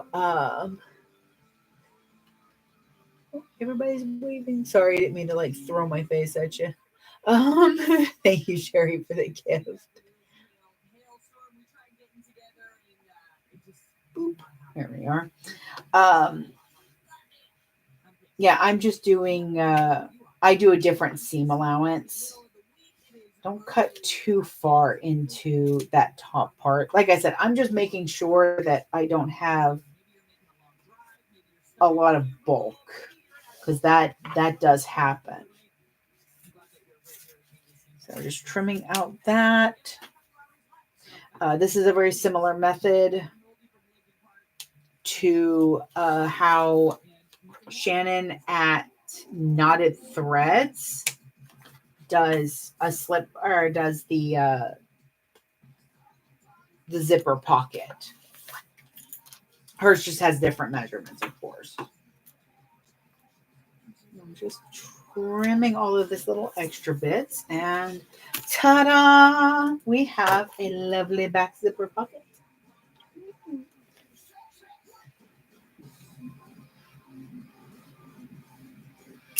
This is a scaled down version of the Fortuna from ISY Patterns.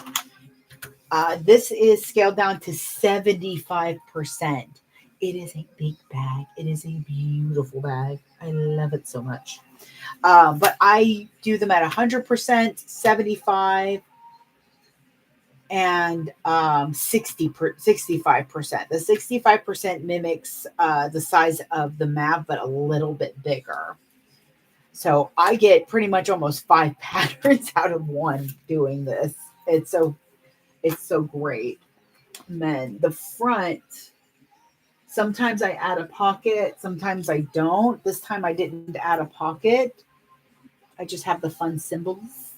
ISY, yes. They have a Facebook site or Facebook page. There we go. That's the word.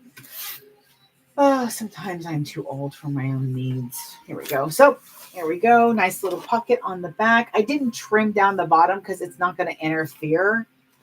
And yeah, it just seems silly to trim it down. It'll just add extra stability without the bulk being in the way.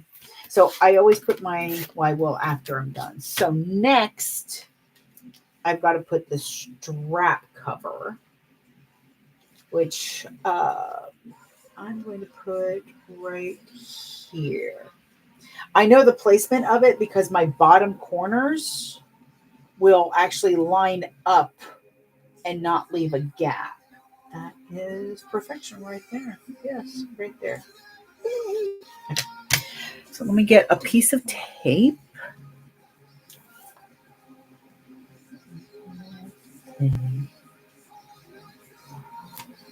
A different kind of tape. Cynthia, I'm hungry and I forgot my crackers. I don't have my crackers. I'll just drown it with coffee. It'll be fine. Join another group. I definitely recommend her patterns are so cute. And the Fortuna, like I said, at 75% is just the perfect size mini backpack to me. They sell so well. They're only as much work as you want to put into it. Like I said, the most work I've ever put into one, I put in for my convention bag. And that was a pocket on the front, a pocket on the back, divided slip pockets on both sides on the inside, as well as a zippered pocket and a piece of elastic tucked into the slip pocket for my pencil when I need, or my Apple Pencil. I put that upside down. It's been a morning. It has been a morning. I just need to make sure that's even.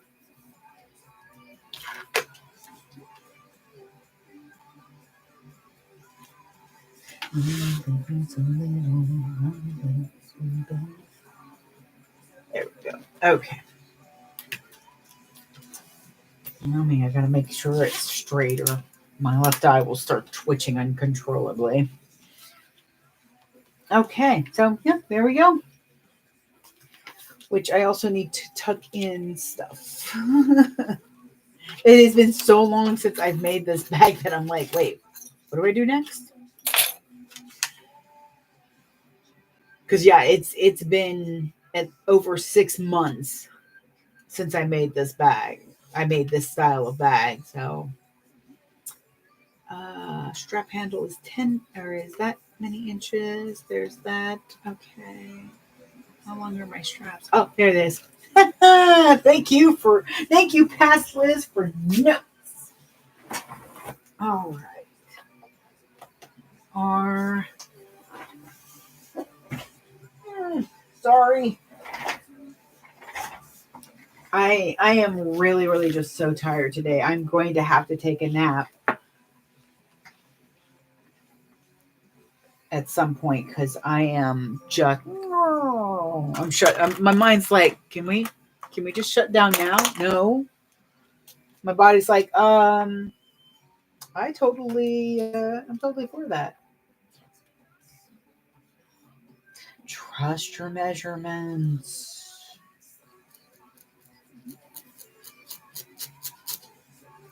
Really? Okay, fine. I'll do it this way.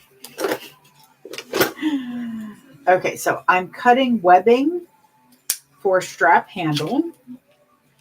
And then I'm going to cut my handles, and then so I'm using webbing for my straps, my strap handle, and my rectangle ring holding pieces.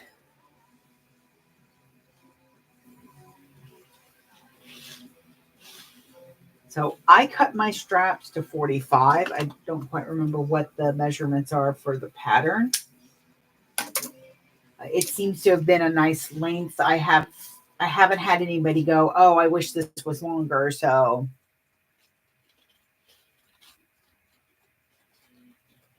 because they're adjustable, it's fine.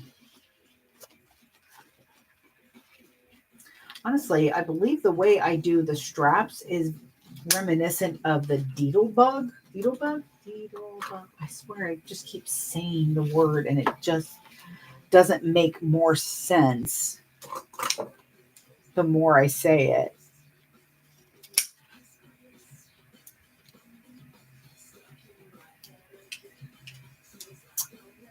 One.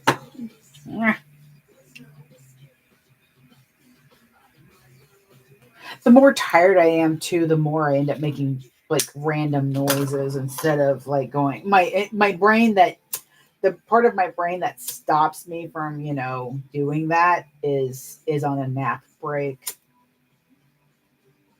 or didn't even wake up this morning.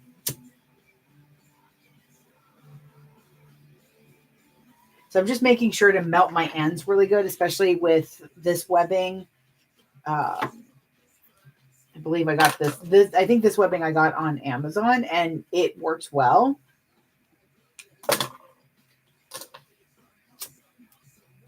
It's a little stiffer than other webbings, but it does what I need it to do. So it's fine.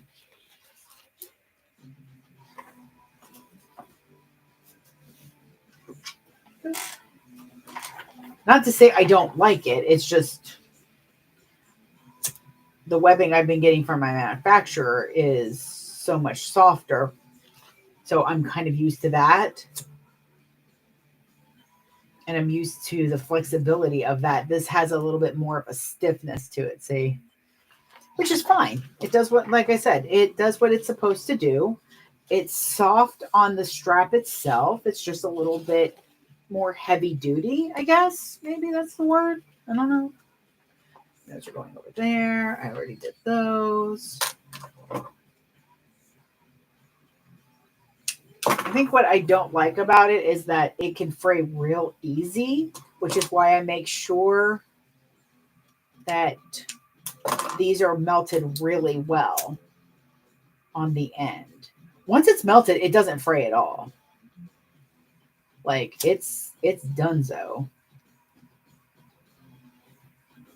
Because I have one of my old bag straps was from this stuff because it matches nicely. There we go. Okay, so let me place my. I put on my cover before anything else I was supposed to do. But that's fine because I've got the measurements in my head memorized.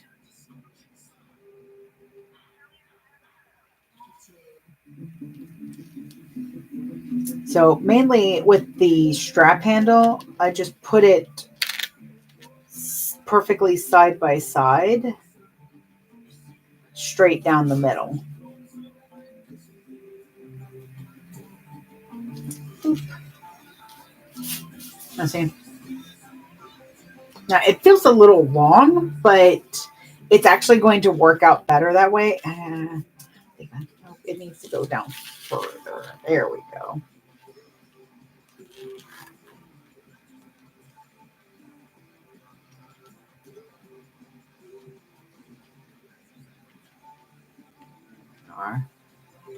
This is usually easier if you don't put on your strap cover first.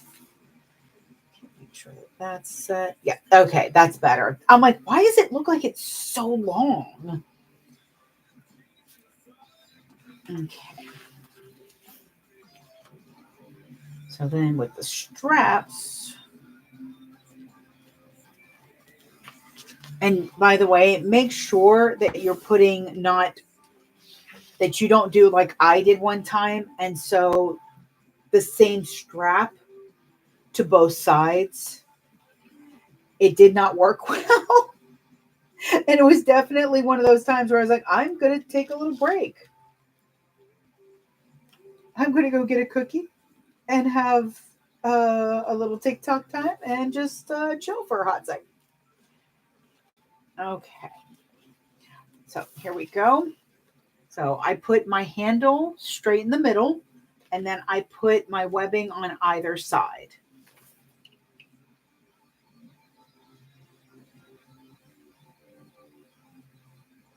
No, the weather was okay.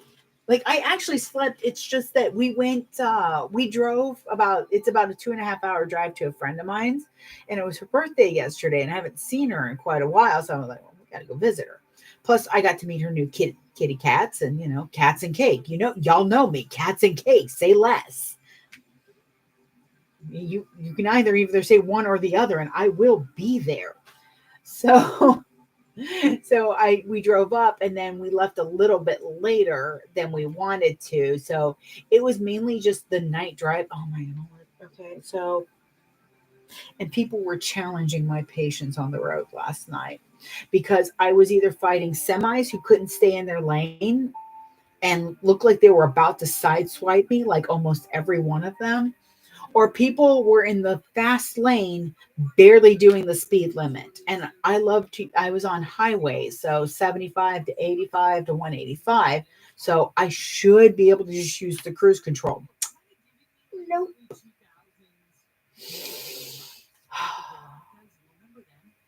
It was a challenging drive. So I think it was just that. I think I'm just tired because yeah, we went to bed about an hour and a half. I went straight to sleep and I slept like all night. Or just about all night. I, of course, had to get up and go to the bathroom at least once, or maneuver a cat who loves to step on my face to go sleep next to my husband. I mean, he loves me more than he loves my husband, but not at night because my husband's really warm. Cats, they love a warm spot. My husband, definitely a warm spot. I dang near make him sleep on the couch in the summer. He's a warm spot. It's great in the winters, though. It's like having a little heater, except he gets mad because he says I leech off all of his heat. He's all snuggle on him, and next thing he knows, he's freezing. Sorry. He swears I do it on purpose because then I'll just roll back over, and now he's cold. And he's like, what the heck, honey? I'm like, you got two cats. You'll be fine. Nope, that is not close enough. So I'm sewing down at 1/8 of an inch the cover. You kind of got to be careful because I don't cut the cover's curve like the bag. So I of course, rough cut it. Go over there. I feel like I'm missing something. It's so weird. No, I've got everything. Oh, my me. Again, I am off kilter today. So I just ended up not getting, I think maybe it's the quality of sleep that I didn't get. I got, like, technically I would have gotten 6 to 7 hours. But I just don't think it would. Oh my lord, you did, you son of a mother. Let's go. Sorry, one of the handles popped out when I was twisting it around. I'm glad I saw it before it was too late.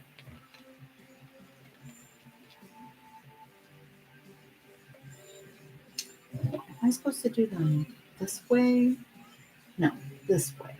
Sorry, I'm trying to remember which way because I usually do them at an angle so that it curves around and doesn't try to go straight up and down. I've noticed that they tend to last longer.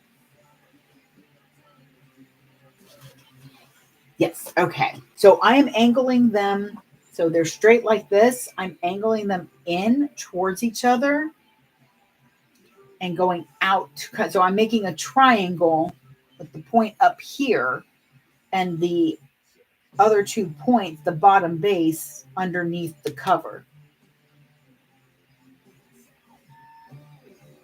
You're going to try this live this time. I am making a modified version of the Fortuna from ISY Sews. Issy Sews. This is at 75%. It is a large enough backpack that at 75%, it's the perfect mini backpack. So it's got the nice front with my hero. And then I do the back just the way it's written in the pattern with the zippered back pocket, except I added triangle pieces. I think it's got triangle pieces. Oh my god, I have not looked at this pattern in so long. So that's gonna go there. Yes, okay. I'm trying to remember how I do everything. It's like I said, it's been like 6 or 7 months since I've made one of these backpacks. All right. So I've got my straps angled in so that they'll conform to the body a little bit better. Like anything you can do to add a little bit more comfort to your bag is really a good idea. Because my philosophy is it can look good, it can function well, and it can still be comfortable.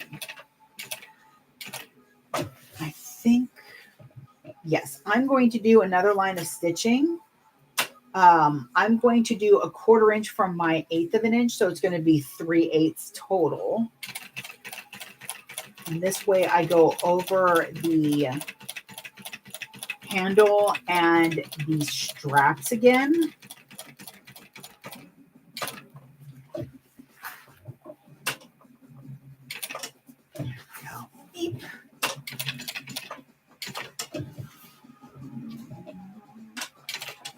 There we go. Oh my lord. Straps are all over the place. Okay. Now I do this before I add my foam because I don't want the foam to have those stress points and the indentions of it. I don't really need that puff here. I will add the foam and then put my nameplate on so that it kind of keeps it anchored as well. Okay, so, and then I go ahead and I test to make sure. Usually I do this before I sew it. Yes, okay. Triangle with the bottom under is correct. Oh, thank my words. So, right now I am going to get these out of my way.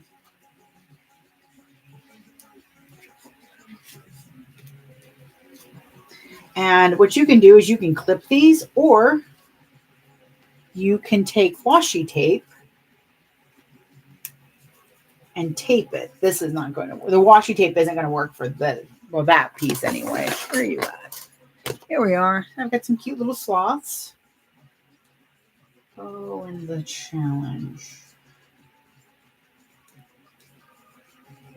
Okay, so that is where it is.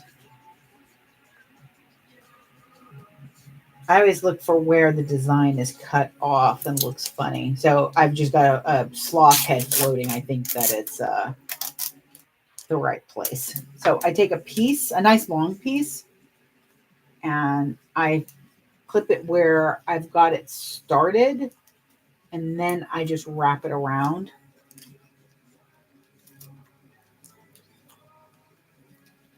Ta-da! And now those are bundled up nicely. Deedlebug. It is the Deedlebug. I've been trying to remember the popular one. I've heard some really good stuff about the sail rights. I almost bought one. Then I came across Tiberius here, and it was love at first sight. Absolutely adore him. If you go in the Sew Whatever group and search Sailrite, I know there are a couple. I've seen a couple of posts here and there where they talk about where somebody's like, oh, I'm thinking of buying this one, who has it, so that you can get a. And I know there's a couple of people who posted that they have one. The price tag seems really nice, though. I mean, and any of these machines are, of course, an investment. I need to do that as type. That's what I do. Nope. Where are you going? There we go. Yeah, that's too tight. If I do it too tight, it's too weird to wrap. Because, like I said, I do long straps because I'm a big girl and I know what it's like to want a bag and it doesn't fit. My fanny packs, I don't cut a strap for it until it's sold, and that's because I want to make sure that it fits the person who wants it perfectly.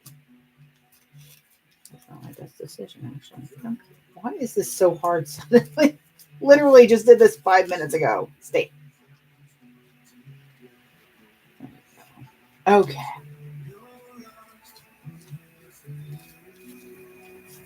You chilling out over there now, laptop? My laptop's angry because I left it going without being plugged in. Okay, so now I have the straps all wrapped up. And push those up there, and now they're not in the way, flopping all over the place. Oh, I am hungry, though. I'm trying to drown it with coffee.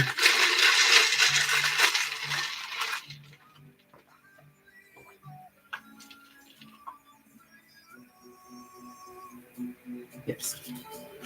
Okay. I'm trying to remember which side I want to fold in. Okay, there we go. The triangles method of doing this is still new to me. I like it because it does, again, anytime I'm binding a bag, I'm looking to reduce bulk.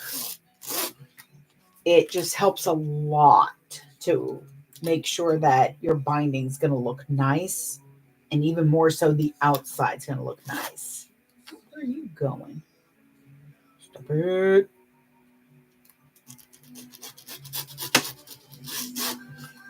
Okay, so I've marked a 1/2 inch.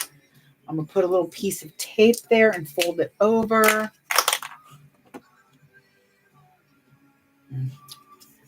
Might end up having to change the needle.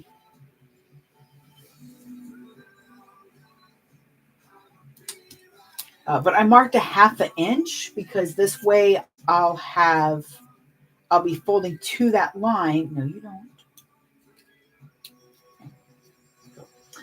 I'll be folding to that line, so I'll get a 1/4 inch instead of having to guess where my line is.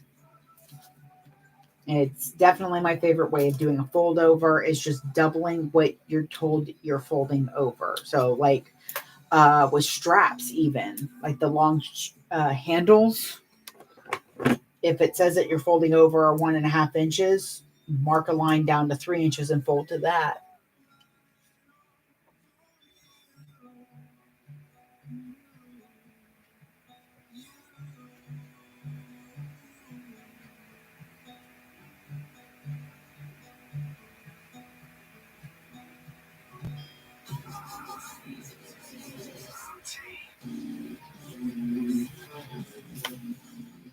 Yeah, I've heard a lot of good stuff about the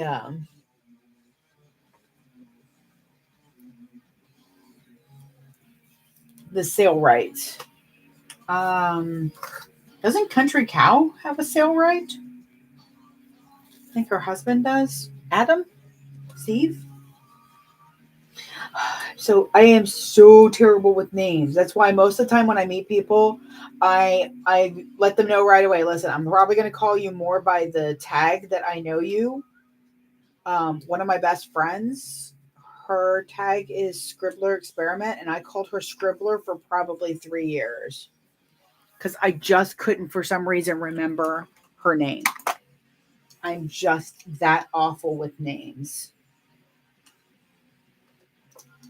I think because names are a short-term memory kind of thing, and I literally have the capacity of like 5% of mine. I got tested when I was young because it just seemed it was causing a lot of problems for some reason. I don't remember why, but I did get tested for it. Nothing else, of course, because why test a girl for ADHD or anything like that?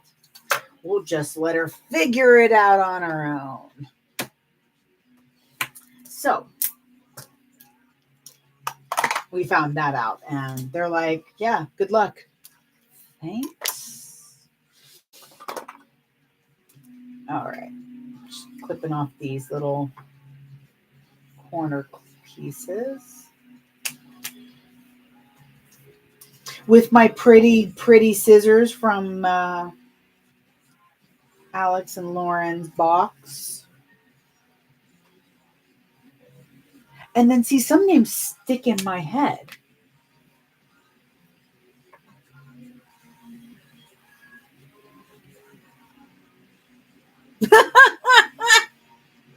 Oh, I bet that had to be awesome. Nice scissors. I love these scissors. They're so pretty. And it was funny in the video because Aaron was listening when I was watching it, and they're like, "Yeah, they're perfect for cutting out the pattern." And Aaron's like, "Did they print a pattern on fabric?" I'm like, "No, why?" He's like, "Well, because those look too pretty to use on paper. I think those were your fabric scissors." And I'm like, "What do we do with my fabric scissors?" He's like, "Absolutely nothing." I'm like, "Good job." But yeah, just like I don't use his exo knives that he uses on his miniatures that he keeps super sharp because I always end up cutting myself. That's lots of fun.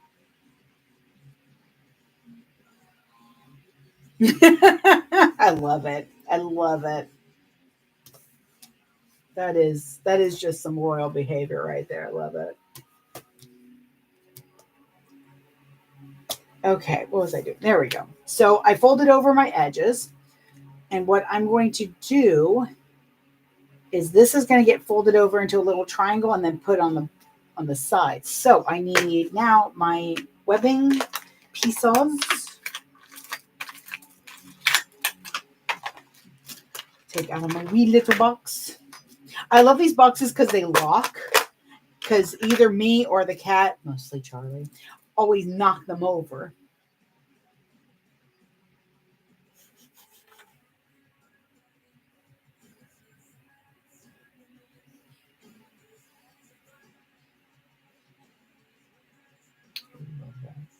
I love that. That's probably one of my favorites. What time is it?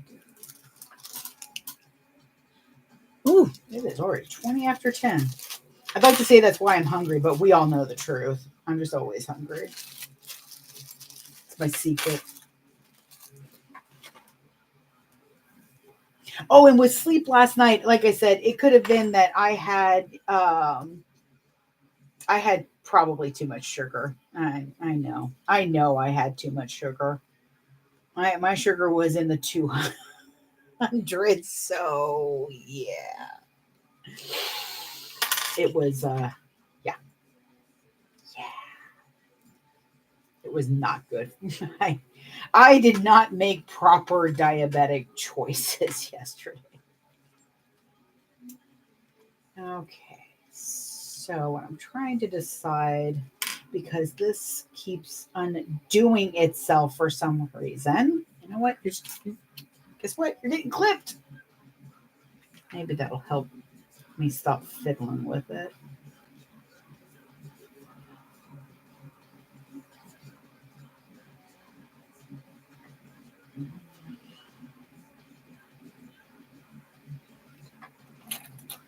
Um, her handle might be on her channel too, Alex, if they're having trouble finding it. And thank you for the follows, y'all. I appreciate it. My energy is just kind of like doing this. So I'll get a little burst and then I'm like, I didn't wind my, I didn't do the turnkey properly, apparently. All right, so I'm going to lock these in a little bit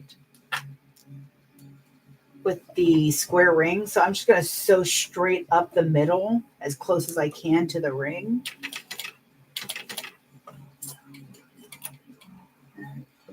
Oop, nope. Tiberius is like, where are you going? I'm going to back stitch twice and turn around and see if I got far enough away. I did. And that way that locks that in nicely and I won't be fiddling with the ring every 5 seconds. And then I'm just going to chain stitch the other. It also helps with this that I've got like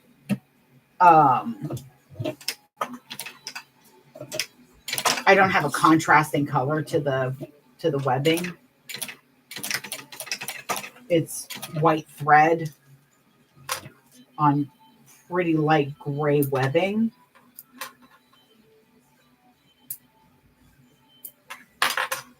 Just trimming off all of my threads. There we go. Maybe. Good Lord, how many threads do I have on this? So now they're all locked in. They won't move around as much.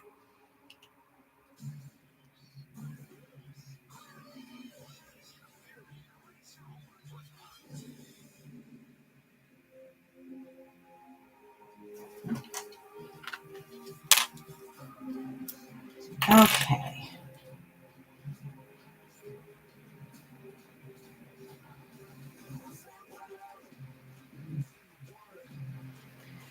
I'm trying to make it so that I don't really have to, because I did cut this too long. Where's my notes? Notes. That would work if this pen was wanting to work. I'm in trouble. Here's my pen. Where's my pretty rainbow pen? Too. Okay.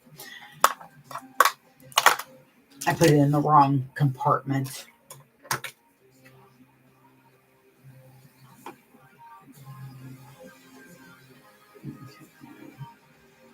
Just got to trim this down.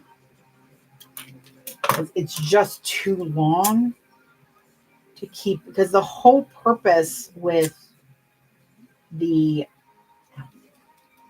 whole purpose to the triangle is to keep your connector out of the seam allowance. So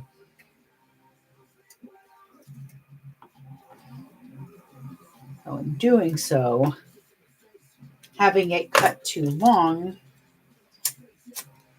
and that's on me. It's because I'm so paranoid about being able to actually get it to stay in there. But with the triangle, you really do get a nice secure connection. Where are you going? Okay. So once again, fold it over. Top, the folded top then goes connecting, fold in half. And then we put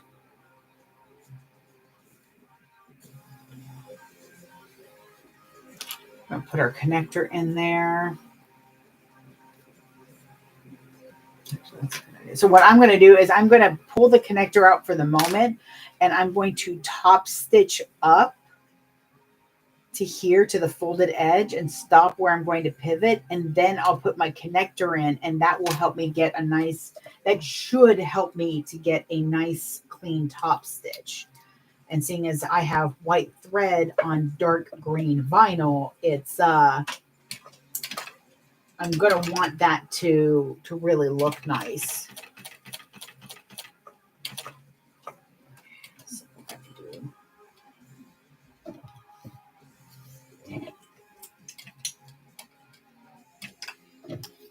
There we go. Okay, so I'm going to stitch once, pull my clip off, and then I'm going to put my ring in there as far to that needle as I can get it, and then stitch over that. Oh, where's my new hump jumper? Where are you at? Oh God, that was closer than I thought. Snuggies. I had Aaron 3D print me some hump jumpers, and now I can't find one. Okay.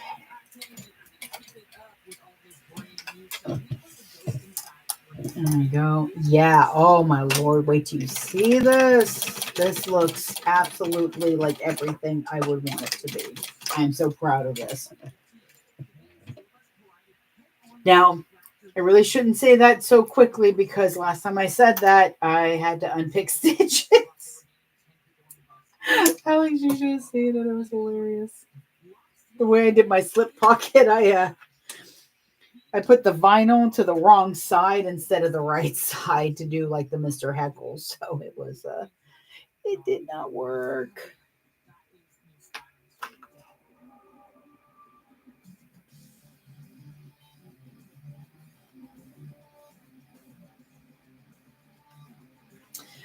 So here we go. Boop. Bam. Look at that. Ah. Oh, I see you on the back first. Oh, I know why you did that. Just gonna touch those. That'll work. Okay, so that worked out really well. So I'm going to do that again. So I've got this folded in half, sort of. Let me get it actually folded in half instead of sort of folded in half. There we go. Just going to put a clip there. So I'm going to start in the middle of the raw edge that's going to be connected to, that's going to end up in the seam.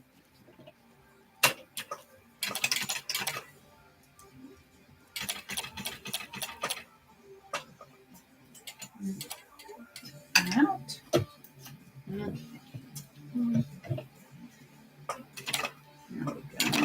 Okay, then I'm going to go, before I put my square in, I'm going to sew all the way up the side that has nothing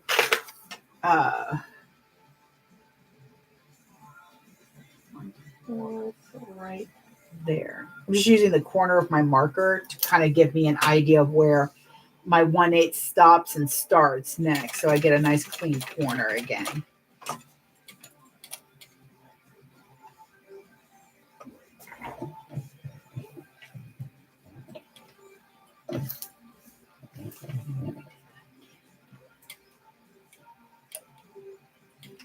Okay, here we go. Then I'm going to make one stitch. Give me 1 second, because I know I've got one of those hoop jumpers. Need it.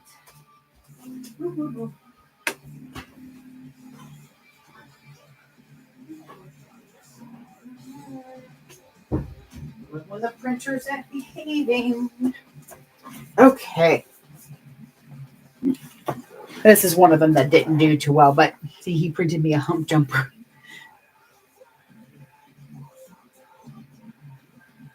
Yeah, I was like, look at how pretty this. Oh, God. It was just like, what's wrong here? All right, so I'm going to take off my clip. I've got my square ring. And now that I've done one stitch onto that side, now I'm going to shove that in there, making sure that it goes all the way up to the needle. Oh, and feel my nose itch. I'm going to put my hump jumper behind it. Make sure the ring is straight. Just kind of using it to kind of even it out because the tension goes a little weird. I'll come back over here. There we go. Put that over there because you have officially been useful. So guess what? You get to stay on the table. Okay. Let's see how that worked. So I started here in the middle. I went down and up this side without the square ring in. I did one stitch and then I put the square ring, the connector set together and sewed the rest of the way around. So I was able to get a really nice corner here, which is what I want.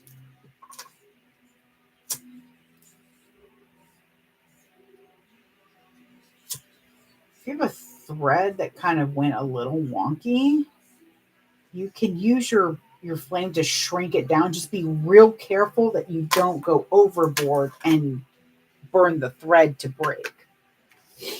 But now I have two lovely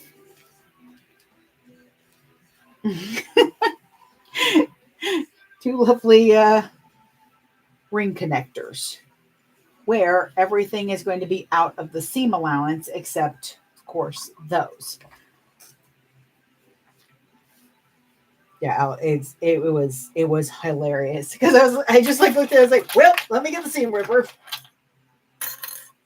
I mean, it happens to all of us. We sew something and we're like so proud of it, and then we look at it again and we're like, oh no, I am not as great as my mind is trying to make me.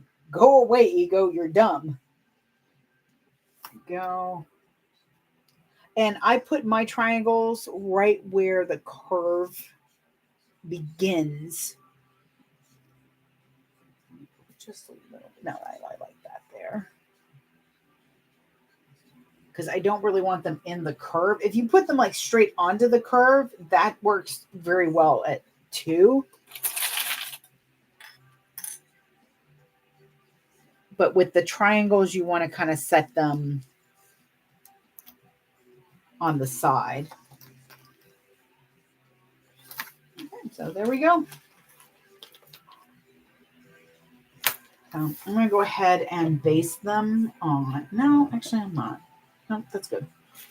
I'm not going to baste them on because I still have to put my foam and the other side of the backpack on as well. There we go. I'm just trimming off the excess of that.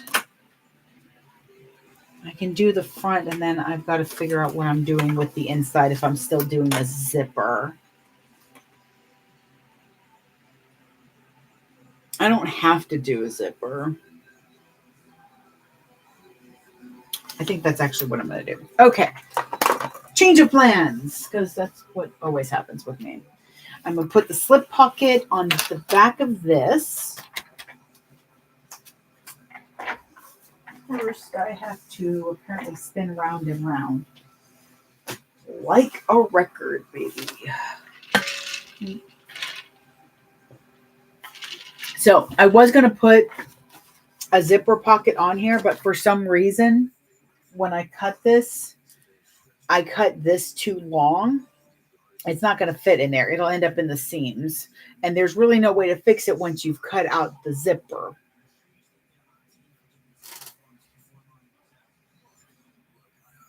Sewing. Oh, see, I think that'd be really cute to make a cutting board that's also a bingo mat that has, sewing bingo, like sew to zipper without the pull, because that's almost a free space. And then you'd have things like, sewed the wrong seams together, sewed your shirt to your project, things like that are silly mistakes, but can be so frustrating. So if you have like a dry erase board with that on it, then you can put, or a magnet board, you can put on there, and it'll kind of coax a little laugh because you're like, well, I guess I'm getting closer to bingo. Anything to bring a chortle. Oh, that's what I needed. Okay. Mother of God, why? Oh, where are you going? And where is your plug, mister? Okay. I'm going to try it without doing that, because I don't feel like pulling that nonsense out. So, where are you at? Normally, I will, where are you at? Oh yeah, look, Alex, I got these I got postcards made that tell you what little message I've written inside your bag. So this one says be your own hero inside of it. All right, where's the phone? What did I do with the phone? Oh, mother of all that is good and evil. Okay, so plane is going with you. So you're going to go over there for now. Back zipper is right there. There's my phone. Okay, so what I do is I trace out the regular sized piece, which I need to check and make sure that this actually is the right size because my zippers are a little off sometimes. And then what I do is I take my serger and I go on the inside of that line. It'll compress the foam as well as keeping it a little outside of the seam, not as much in the seam allowance. Yeah, with what I do mostly is I just wait for CVS to have a sale, and like $11 gets me 100 of those on the photo. So they're shiny, and I also do my my convention tags like that. I put 4 on each and just cut them up. Very cost effective, by the way. If you're doing conventions and you want to put price tags on your stuff, because I will say, as a shopper myself, it gives me anxiety to ask somebody what the cost is of something, because I might not have it in the budget to do so. And some folks, without meaning to, they're like, oh yeah, it's a steal at $100, and I'm like, no. It's not that I don't like your price. It's I don't like the fact that my wallet is empty. So it's on the wish list. I want to take a card because I want to, when I have birthday money or something, come back and get something. And it's hard to say all of that without somebody hearing I can't afford it and thinking that you're saying, because unfortunately there are people out here who are like, oh, that's too much. That's too much for your budget. It's not too much for the budget for the person who nearly fell over wanting a My Little Pony bag that he saw. He was enamored with it. He was also dressed like Rainbow Dash. So I get it.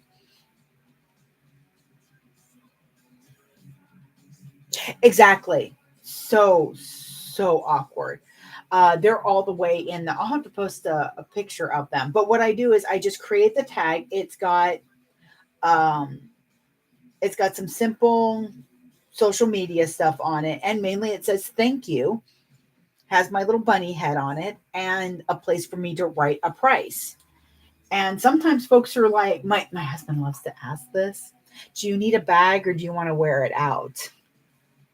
He loves doing that. That's like one of his favorite things to ask somebody is, do you want to wear it out? And most of the time I do get a lot of people who are like, oh yeah, I totally want to wear it out. And what I can do then is take the tag. Yep, it's a little big. That's what I thought. I can take the tag off and then I can reuse it because, some of my products are the same price. I have them priced out. Oh, it's not even that much. Yay. I finally gotten the measurements down, apparently, adjusting the it's the front that's bigger than the bottom. Oh, I'm not going to trim that then. It'll be fine. It'll be fine. So yes, I write the price tag on, and it also helps because sometimes I have random helpers, or my husband helps me now at the con, and he doesn't like to, I want to say bother, but he doesn't want to take my attention away from what I'm doing, like drawing, or sometimes I'm sewing at the convention because yes, I'm one of those people that brings her sewing machine with her, or a sewing machine. Tiberius don't travel. He too bougie for that nonsense. But this way, all he has to do is look at the price tag or help them see the price tag. It also helps parents a lot, by the way, because there's nothing like a child going up and going, I want this, I want this. And the parent having to ask us and then feel like they have to say no to both us and the child at the same time.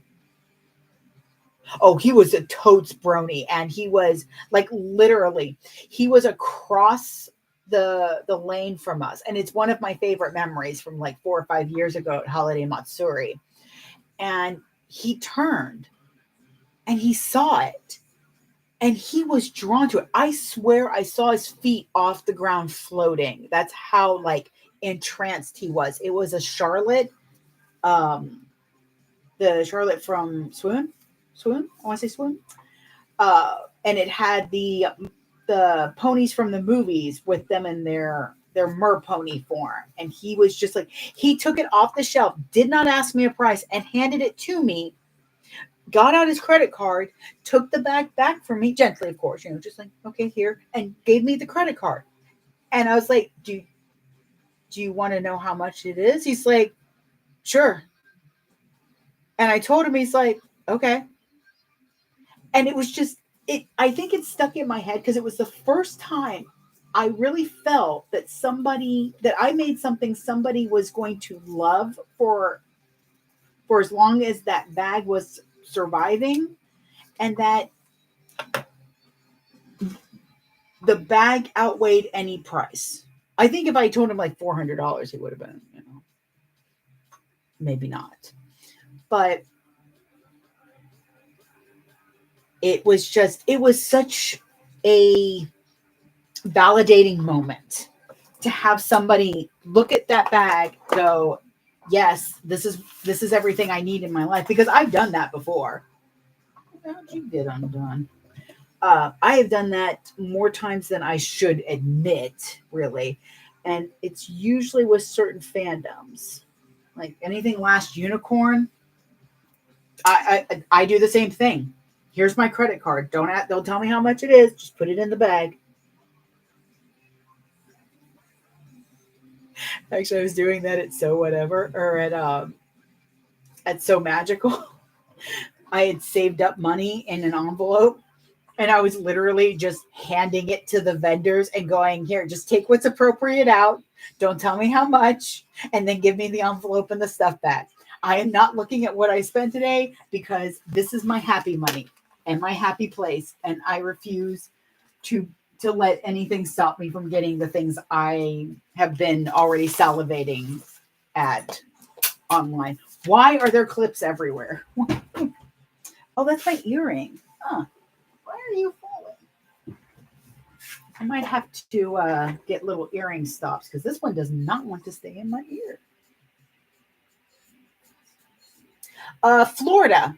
I think I saw you. I saw you running around.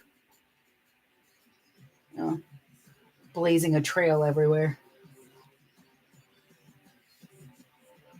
Oh my God. Yeah, the customers who are like, yeah, I don't care. I literally do have, I used to have somebody, unfortunately, she did pass away, and she was one of my favorite people, and her mom was so sweet in letting me know everything. And she's like, it's because she had me apparently tagged in some notes or something to that effect. What are you doing in there? But it was literally to the point that I would make something and post to talk about it on Instagram, and then my PayPal would go off that I got money from her. And I was like, lady, can you please at least let me tell you how much the shipping's going to be? She's like, just let me know. Just invoice me. I'm like, oh my God, you're killing me. But it was very validating to have that happen. Oh God, Megan, give me a half a second. So I've trimmed it down. Like I said, normally I put it through the serger. If you have a serger or a zigzag machine, it does compress those edges nicely. I'm going to see if that's actually necessary, because when I do a bunch of these, it's a good 20 minutes for me to have to do all of them. I'm still probably going to have to trim off some. I am going to clip a little bit here, because I do still need to put on my tag. because I do want that puffiness behind the tag. It makes me happy. It makes me happy. But yes, I was at Florida because I was using that as a mini work vacation because then I could write it off. And a friend of mine does my taxes, and believe me, every time I have an extra receipt, they're like, "What is wrong with you?" I'm like, "What? I swear, I talked about business." He's like, "That doesn't mean I can write off your ice cream." Can't you try? Write off my ice cream.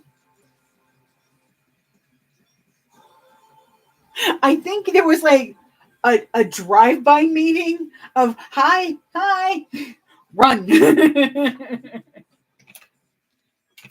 The nice thing is we all understand things like I was talking to Pautastic at her booth, but every time somebody like came by, she'd see me kind of crab walk to the side because the thing I don't like is booth people or people that stand at a booth and talk and don't read the room. Every convention, I have one person who will just love to stand there for hours on end. And I love that their joy is talking to other people, that they're, this massive extrovert. But when somebody comes up is waiting to ask me a question, take a moment to go, oh, maybe they're trying to actually do something like make money to feed their cats. Making kibble money. I really don't want to put my cat on OnlyFans, but I'll do it. It should be called Only Pete's. Pete pictures. Well, I should be there for this year because it's a great way for me to visit my mom. And I get to bring her. I usually bring her on Saturday, and she buys stuff that she wants me to use to make with. And I'm like, Mom, you gotta let me know what you're getting so I can tell you if it's enough. She just gets excited because she loves Cruella de Vil and the villains. So if she sees something, then she's like, "Ooh!" and she gets it. I'm like, no, killing me. Here we go. My little tag on there. And see, that's nice and poofy. Just a little bit of poof. Oh God, that looks good. No, don't do it. Don't do it. Do not hyperfixate on the tag. It's fine. Even itself out. I'm gonna get a washer, and then I get to stay with my brother and visit them. My brother and my sister-in-law. So I definitely want to go. I had planned to try to go to the Tennessee one. However, y'all are having it the same weekend as Dragon Con. Oh no! Only pause. Yes, we can do an only pause. No worries.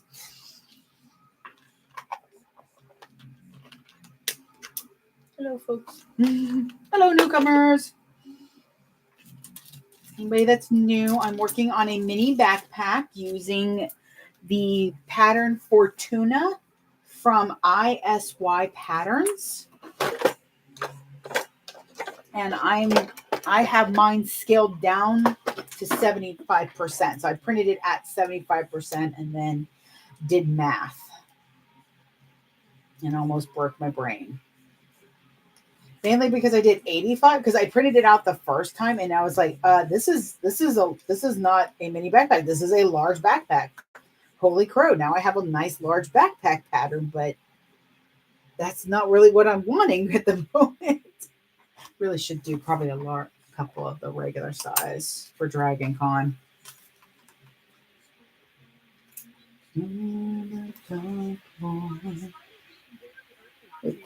Oops, that was almost my finger. Please be careful if you use a scalpel to get any type of slicing done that you don't slice you. So I try to make sure that my fingers are open wide underneath so that when I do cut into this bag, I'm cutting into the bag and not me and into the other hole. Ooh. I think it'd be really neat if at So Magical we were able to get Fomori scissors because their stuff is so good. I do enjoy their things. So I've got my nameplate in and I'm taking my strings that I pulled to the back and I'm just going to wrap it around one of the prongs. One more time's good. That's going to secure them so nicely. Okay, here we go. And I'm putting my washer on and then folding them out.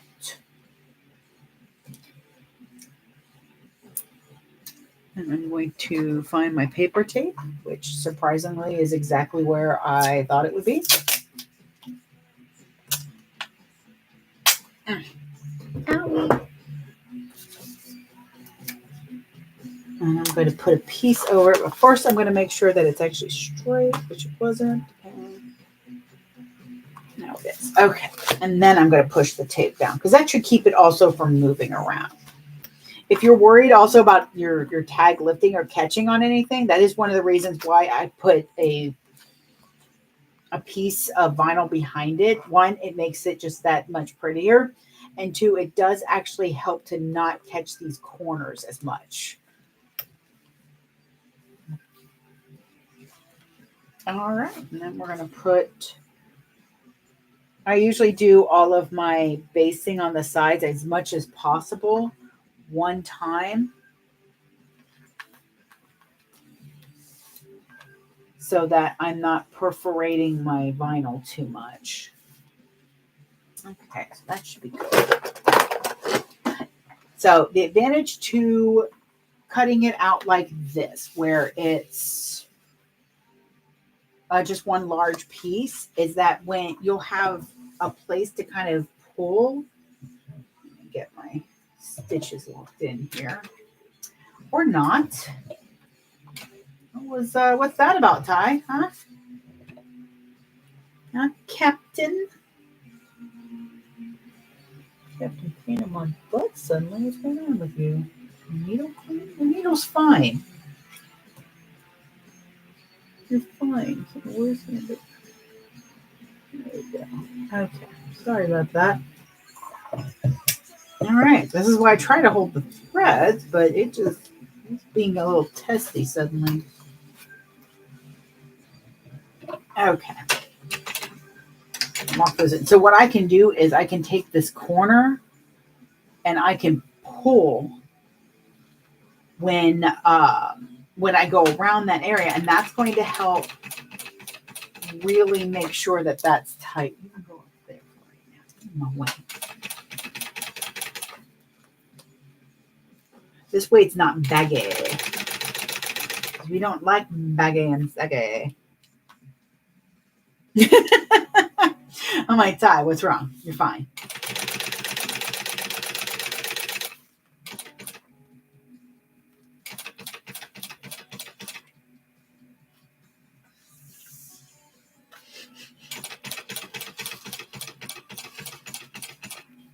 There's a lot of birds outside right now, which is why Charlie's only made one appearance. He's busy being entertained by the birds.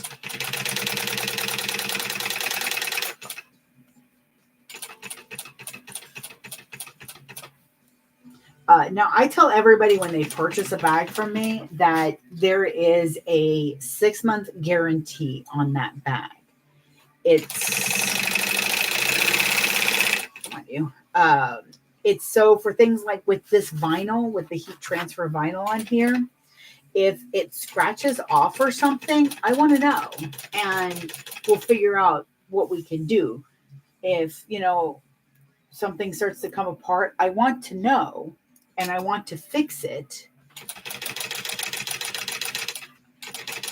Oh, true horse story. Oh, I guess I should have changed my stitch length back. That's okay. It'll be fine. See, y'all could make a drinking game. Every time I say it'll be fine. Oops. It'll be fine.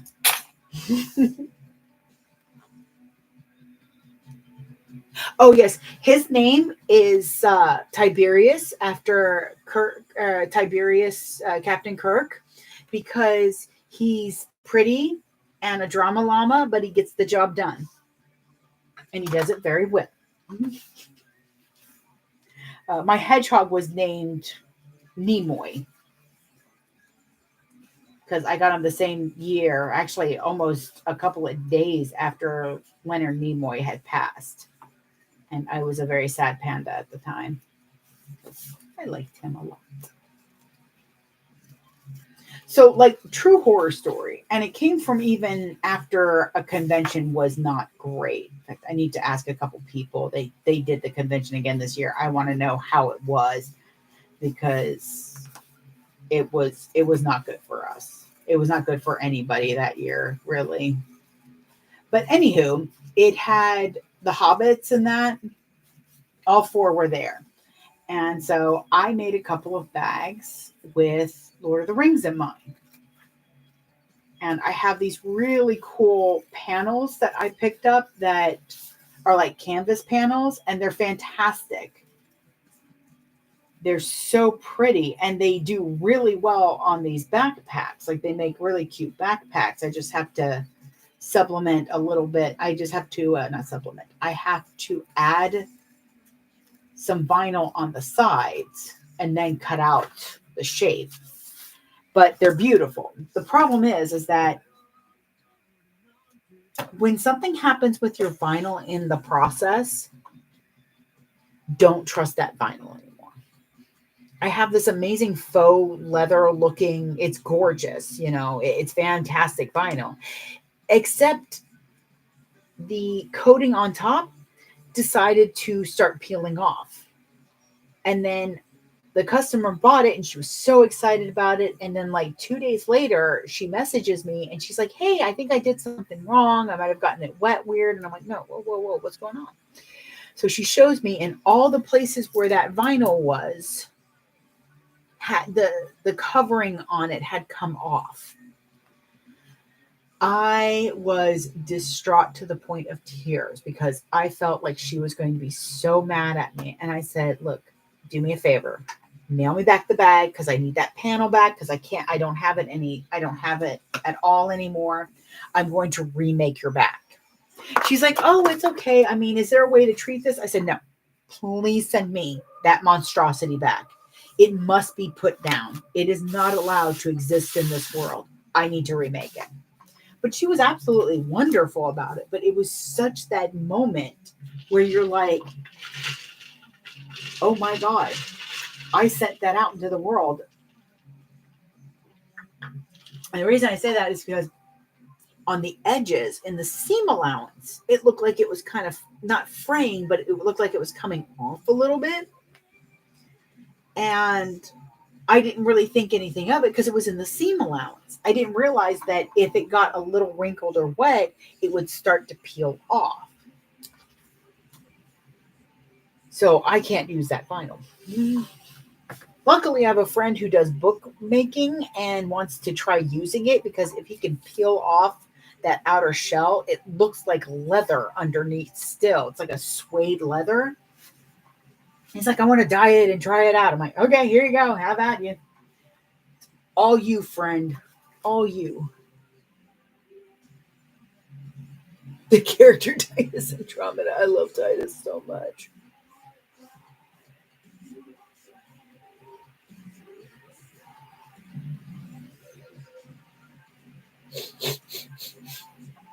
Maybe I should have named you Titus.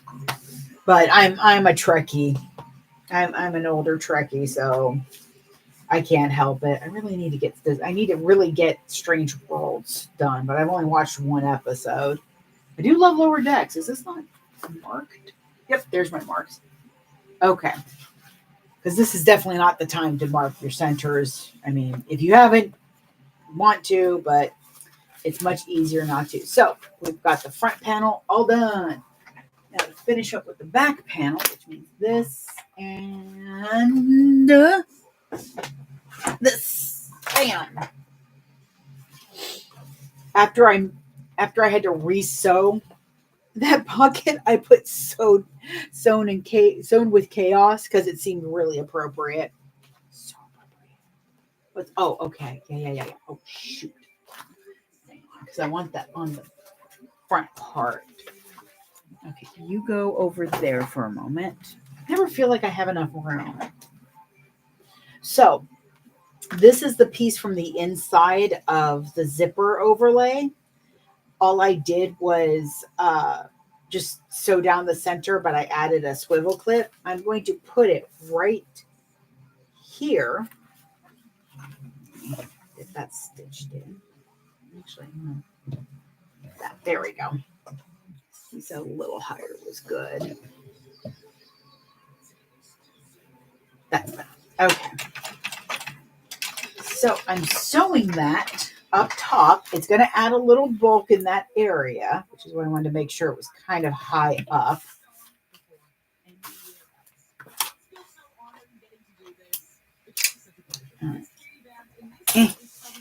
Cut that. So now when you go to put your keys or, clip something in your, when you go to put your keys in your bag, you can just clip them to this and they won't get buried by everything.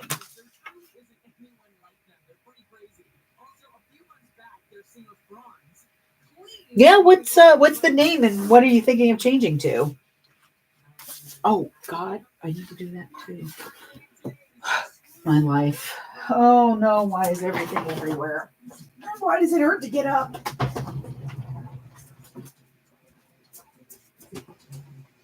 I know, I've got stuff just everywhere. Ooh, I gotta order more rivets. Nothing like starting a project nothing like being in the middle of a project and going, oh, I don't have any rivets. Thankfully, I have a couple, which is all I need.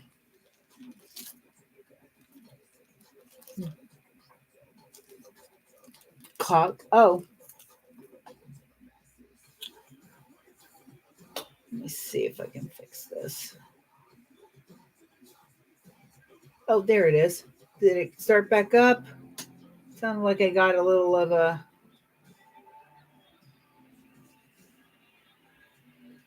Yay, it fixed itself. It's my internet.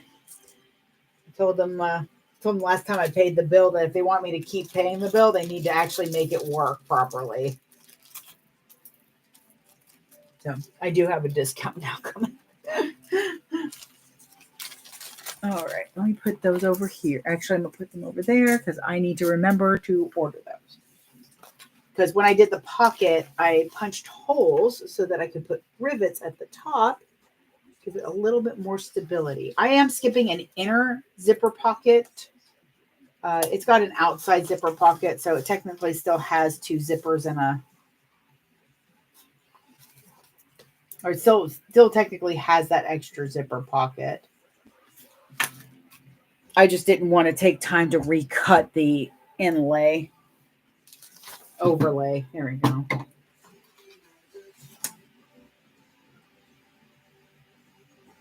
Because it's small but mighty. Or were you thinking of naming it or changing it to? That might have been too much. Oh, it's because of the vinyl.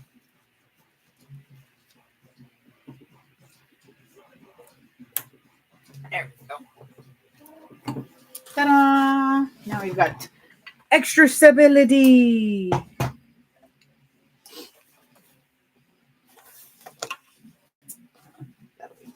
Okay. Now I need all of this. So first we're going to put this. I usually put with the headliner, I usually put the nice soft side. Which one? Are they also in UU? I haven't watched UU. It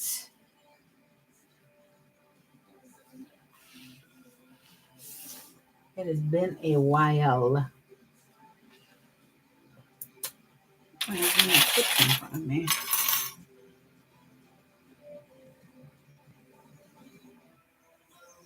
Probably.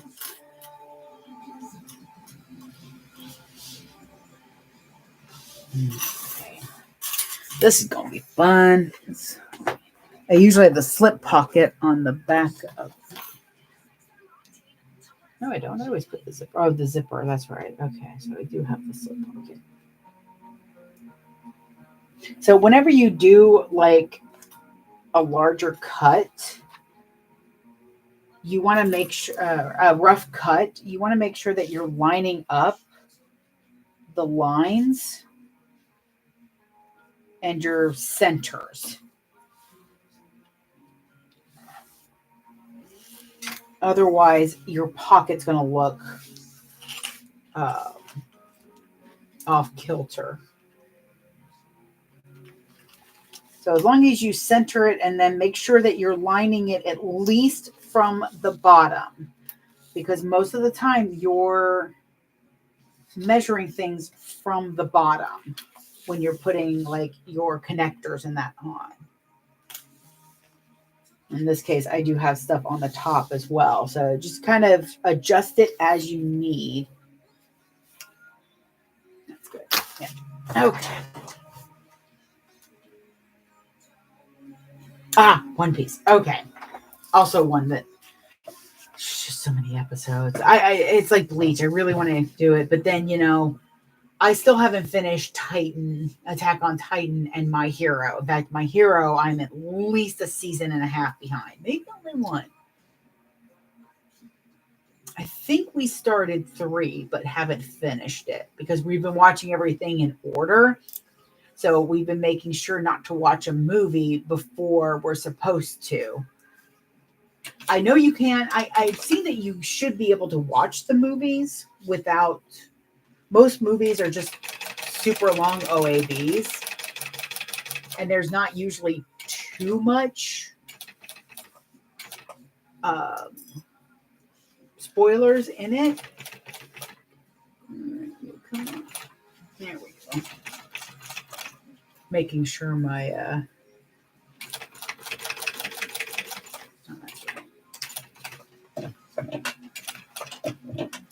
making sure my triangles didn't move. There's a lot of, on the back, there's a lot of levels. So basting it like this means you kind of get an idea of how it's going to sew.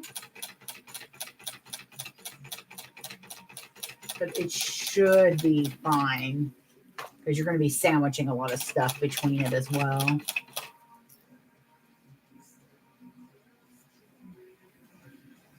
I heard that one's pretty good. There was one I wanted to try, and I don't remember what it was. I started watching Chainsaw Man.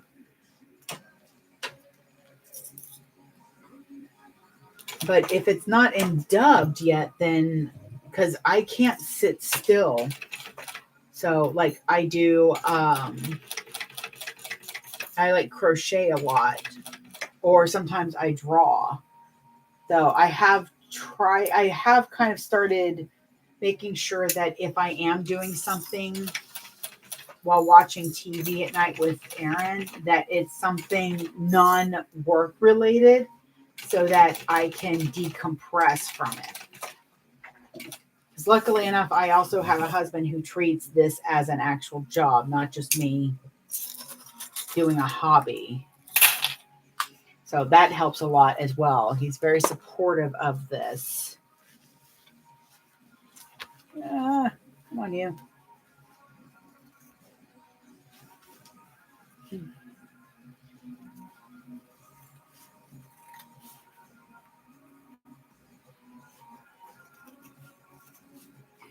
If you do this pattern in all fabric, like I really do recommend that you try to do it with some vinyl on at least the back and on the gusset, because those are easier to clean and those are going to be places that people are going to be setting it down. And on the back means that if they, like sweat, then at least it's not going to stain the fabric. that's another thing where I try to make sure that the bag is functional and is going to last. And I just get confused.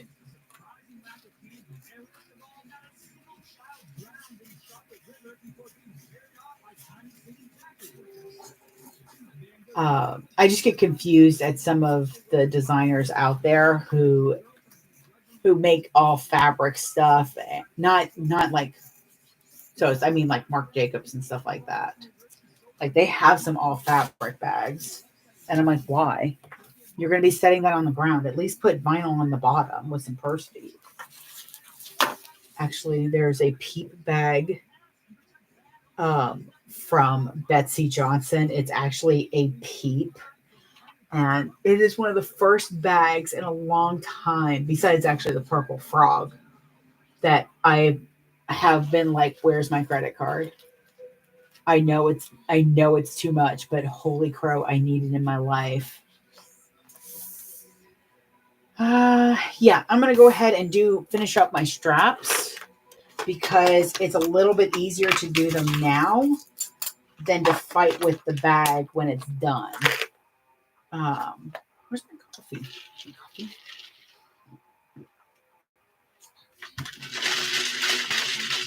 There we go. Okay, so with the straps, I need to unravel them.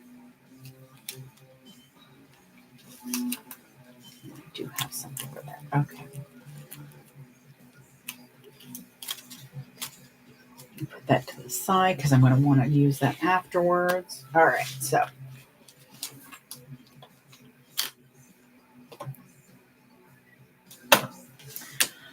Hold, please. Okay, because I've got this piece of scrap.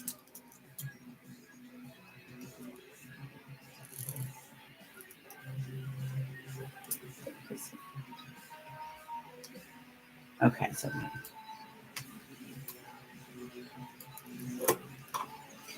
pretty much what I'm doing is I'm going to cut out 1 by 1 pieces of this vinyl. And I'm going to use it on the end of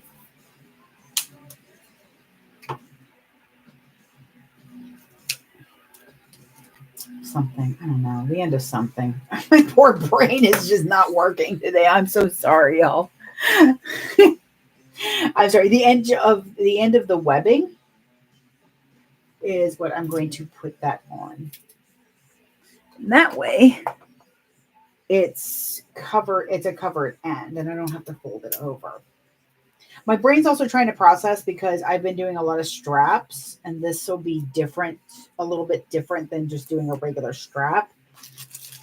So I'm glad I only cut out 2 of these because I was trying to figure out how I was going to find more of this vinyl so that I could cut out 2 more, but I don't need 2 more because there's only 2 ends.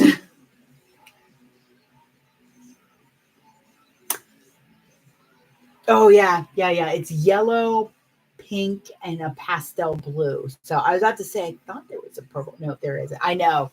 And I really do like Betsy Johnson stuff. It's so stinking cute. She has quite the eye. And now I'm like, maybe I could make a bunny.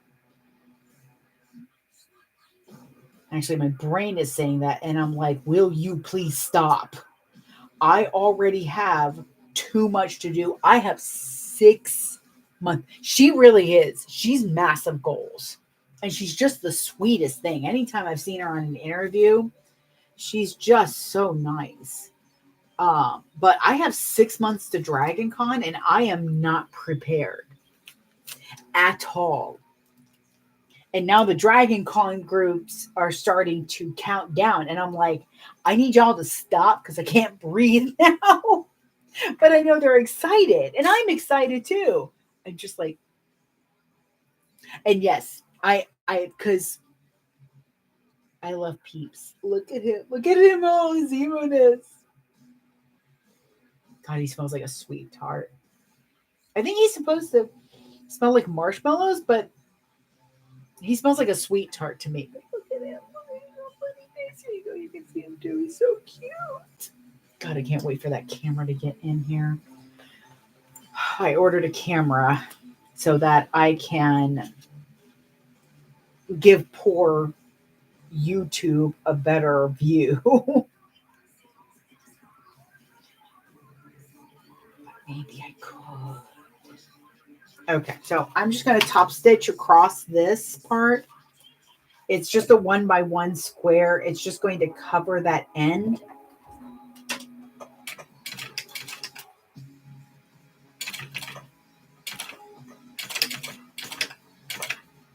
Where's the other one? There you are.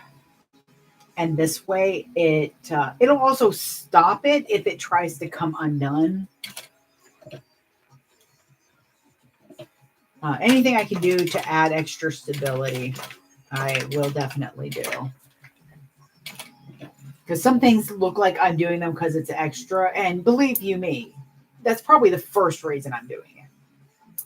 But if it also helps like add stability or some way of just being more useful, more functional, then that's feeding two birds with one stone. So let's do it. Okay, so I got that. Ooh, now they're all over. Okay, so I'm just going to throw you over there. That might help. Oh God, I really want to try to make that bag. There we go. Okay, so I've got my strap. Now, if you've ever made a strap before, then it's a lot like that. You're going to use this, though, as the swivel hook that you normally put on. I'm doing a closed loop, meaning that I'm not putting a swivel hook on the end because I don't see the use for that. It just doesn't compute to me why you would want swivel hooks when they're attached already. So, and that's my thought process. Anybody that has a good reason, go for it. I will not judge your logic. I will not judge your joy. So we're going to put that in. Put that through.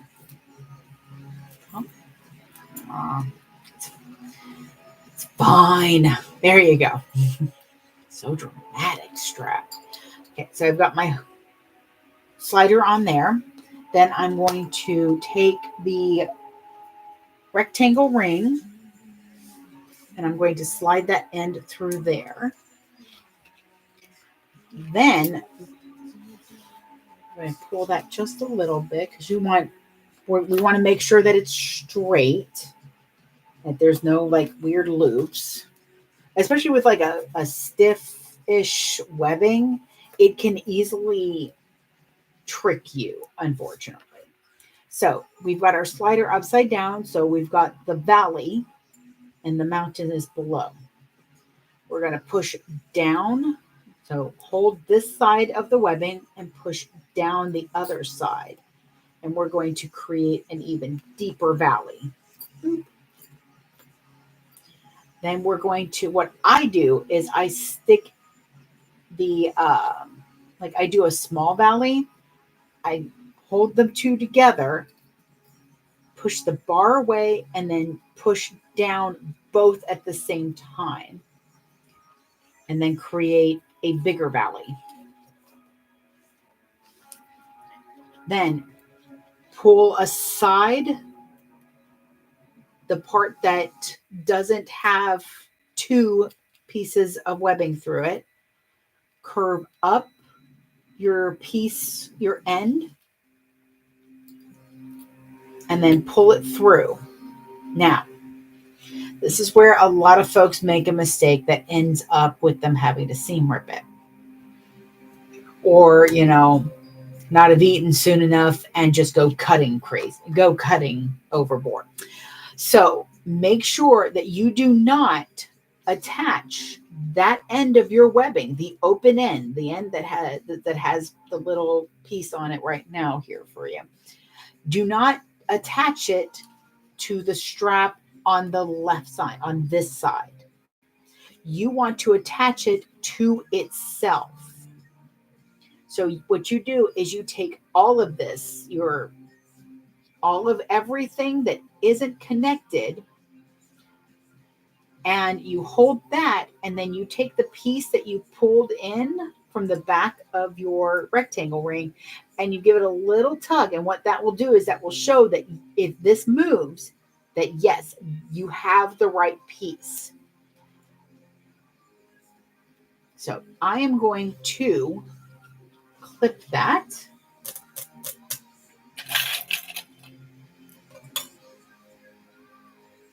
Because I'm actually I need to clip it over here. I'm going to sew. Actually, I am going to sew from this side. Normally I sew from the other side. Hi, Charlie. Come on, move your butt. There you go. Hi. Get tangled in there. Hey, I love you. I do. Yeah? Are you in here to help or force mommy on a union break? I love you very, very much. And I appreciate it. Leave the hedgehog alone. Why don't you come over here and watch the birds outside? No, that is not a toy for you. No matter what you think. Come on, sit. Stop getting tangled in the thread. Hey. No. Charlie. I love you, you little monster. Come on. You're tangled in the thread. How are you tangled in the thread? Stop that. Okay? No. What?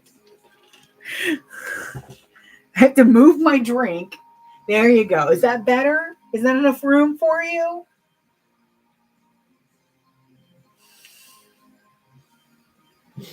You good, Charlie? So I have that pin. And what I will do is I will sew up the side with the... Don't clean no face. He's fine. I'm going to sew up this side where the tab is, go all the way over past it, and then go right next to it. And that way it's going to completely secure it. Ooh, thank you for following. I always appreciate it. And I'm very sorry. My energy levels are just all over the place. I mean, better than a little charge with seeing sweet face here. Yes. I don't know what to do with you. So once more, we're going to make sure our strap is straight. I'm going to look at this real quick and see how that... Oh, yes. Okay. I wasn't sure. So I start with the welded side on the bottom. I put the end into the slider ring, and then go over the bar. Yeah, you done? Thank you, sir. Appreciate it. I'm going to pull that slider on. I'm going to take the rectangle ring and go in the top of it and up. I'm going to pull that up a little bit more so I have some room to maneuver. That's why you really do have to base these down. You can't just clip them and leave them there. It does not work. Oh, okay. I thought it was stuck again. I was like, why is it stuck again? Okay. Then I turn over the slider, pull the bar back, make a little valley. Take the end, making sure once again that we're not twisted. I'm going to pull that bar all the way back closest to the top of the strap. I've got them locked together, and then I'm going to push both through. And the reason I push both through is that it's easier to push them both through than to try to just wrap it around. So now I've got my little valley, my little teardrop there. I'm going to now take the tabbed end, the open end, the unsewn end, and push up through on the other side of the bar. So now I have, at this point, 2 little valleys. I'm going to take the smallest one and connect it with itself. You don't want to accidentally connect it to the top, because then your strap will not move at all. Well, I mean, it can if you're brave enough to just do that. And I'm going to clip it, maybe. Okay. And I'm actually going to open that up because that makes it a little bit easier to sew. And that's why I said it's easier with it not put all together. So I'm going to sew up this side that's completely open without stitching, go up and a little past to put my foot right next to this part here, and that's going to secure it. There we go. No, it's fine. Okay, let's try that out. I'm going to put up my pretty scissors.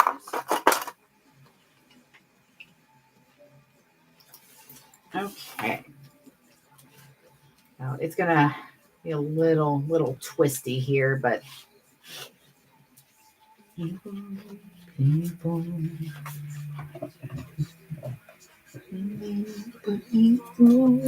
I'm going to hold my threads. And I'm just going to sew a little square. You can just sew a couple lines. I sew a square, it just feels a little bit more aesthetic. Okay.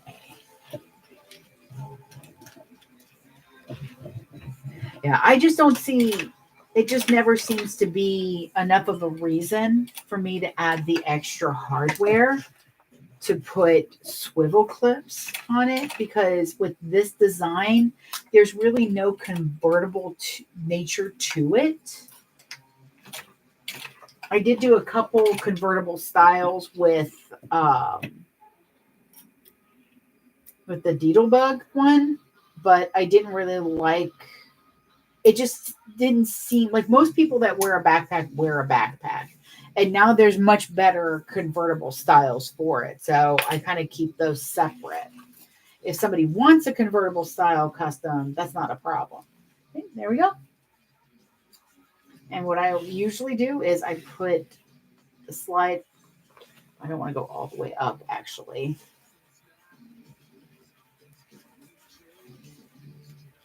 So I put it kind of to the zipper because I don't want it interfering with the stitching when I put everything together. Where are you at? There you are.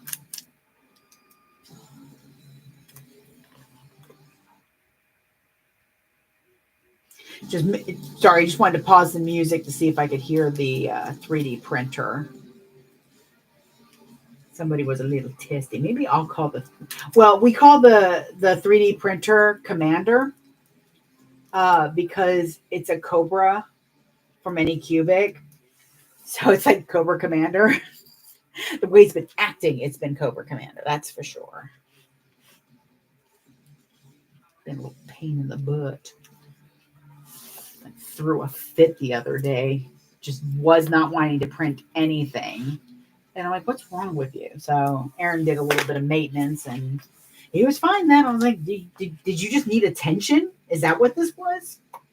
Oh, make sure, by the way, that you're putting everything at the same length.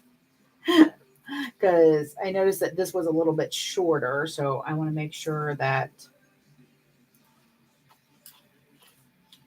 which means I got to undo that. So with checking length, I put my slider all the way to the top on both. Where are you at? Oh, I lost the tape end. There it is.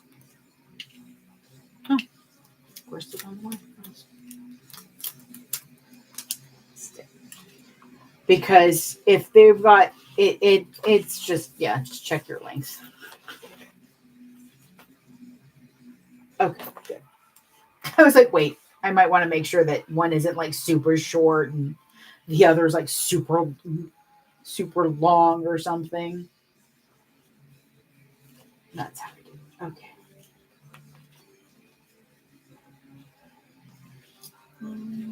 Sorry, I'm overthinking this. I know I am. It's just wrapping them up, but I like to not put any stress on things that don't need it right now. or maneuver things wrong. Because if you wrap these weird, then this might push a little bit funny. And then when you sew it, it's not going to work as well as you wanted it to. Let's do this and get this other strap done.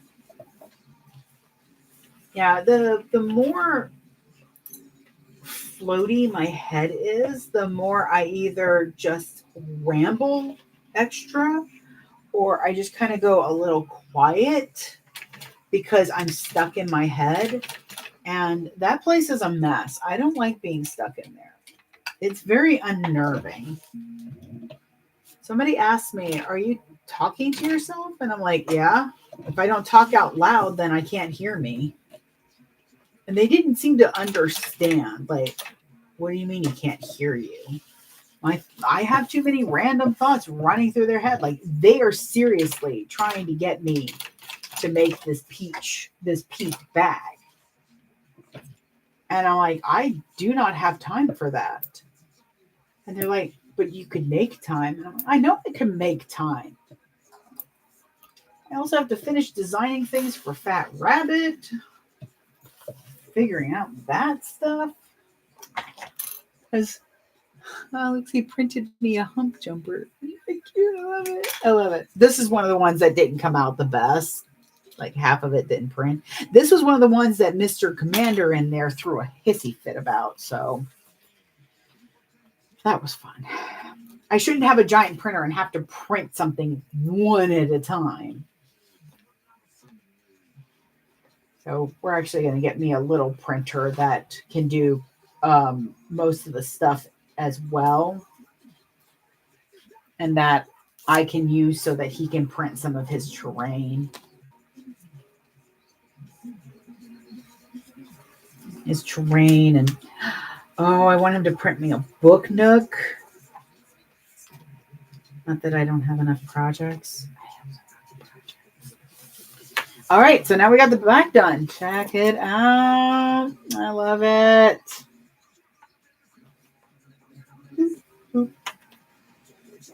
Okay. And then it's got the slip pocket inside. I like that method, actually. So that's going to be done. All right. Ooh, to the finished pile you go. Okay. I've got the front and the back done. Now I need to do the zipper pocket. Ooh, I need to remember these too. So I need to clip these with because if I don't clip these to the gusset, I will forget. And I have to pull them out when they're ready. Okay. That. Did I put up the, nope, there it is. Good. I was like, did I put the zipper tape up that I want to use? Okay. So, what time is it? 11:30. I'm going to go for another half an hour. See what I can get done. I don't really measure my tape. The only one that I measure on for an or, especially if it's an Ora Rosa, even any bound bag, is the Carlotta. And that's because it's got those little tabs. It's very cleverly done, but it's really what I have come to expect from Alexis. Is just well thought out, interestingly constructed bags. Like, thanks. Now I have a new obsession. I am making the Fortuna backpack from ISY Patterns. But I have it printed at 75%. It is a large backpack normally, which is extremely useful. And I'm probably going to need to make a couple of them of just those with the 100%. Nope, over here. There we go. But I like the size of it when it's a little baby bag. It's a really good size at 75% for a mini backpack. I've done a couple of modifications. Nothing too big. Like I do a slip pocket differently. With this bag, I didn't do an inside zipper. There's an outside zipper, and I cut something wrong, and I am not in the mood to. I do not have a spell slot to spend to. Did I click the wrong side? I did on that one, but not on this one. Fun times. You have to.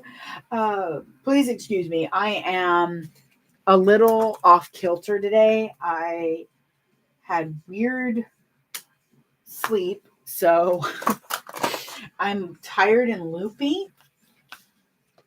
And I had planned on sewing the bend and snap today, actually, but I was like, oh, there's an outside pocket on the bend and snap, and I'm like, you know what? I'm going to cut down production a little bit, and I'm not going to do that outside pocket. I don't think it's quite necessary as much as I think it is.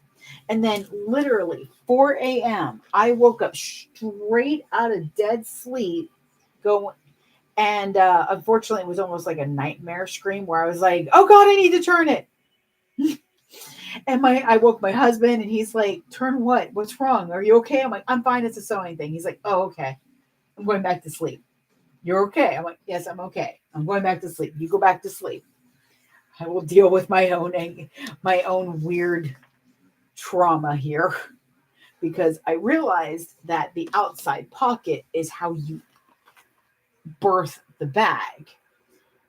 Well, I have like already 10 of them cut out without that outside pocket cut out. So now I have to go back and cut all of those. And again, I guess I don't have that many spell slots today to use on extra things fixing mistakes. So I am going to not do that. This has plenty of pockets anyways, so it should be fine. I have the front and the back already done. Oh, there's my drink. I was looking for that. Forgot I moved it for the cat.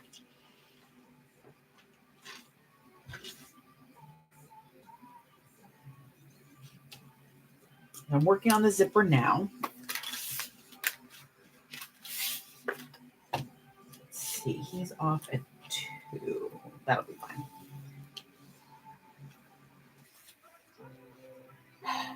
Yeah, I'm going to do that. So I usually do. Actually, I'm not. Sometimes what I do is I'll split the zipper. I mean, with this, it wouldn't be too bad. I'll split the zipper and just do both sides of the zipper thing at the same time. Zipper panel, that's the word. However, the last couple of times I did that, it almost cost me space on either side because it didn't line up quite right. So if I'm doing something because it's convenient to me, but it's costing me quality of the product, then I'm not going to do it anymore because that just seems silly. What I am going to do is once I get my zipper on,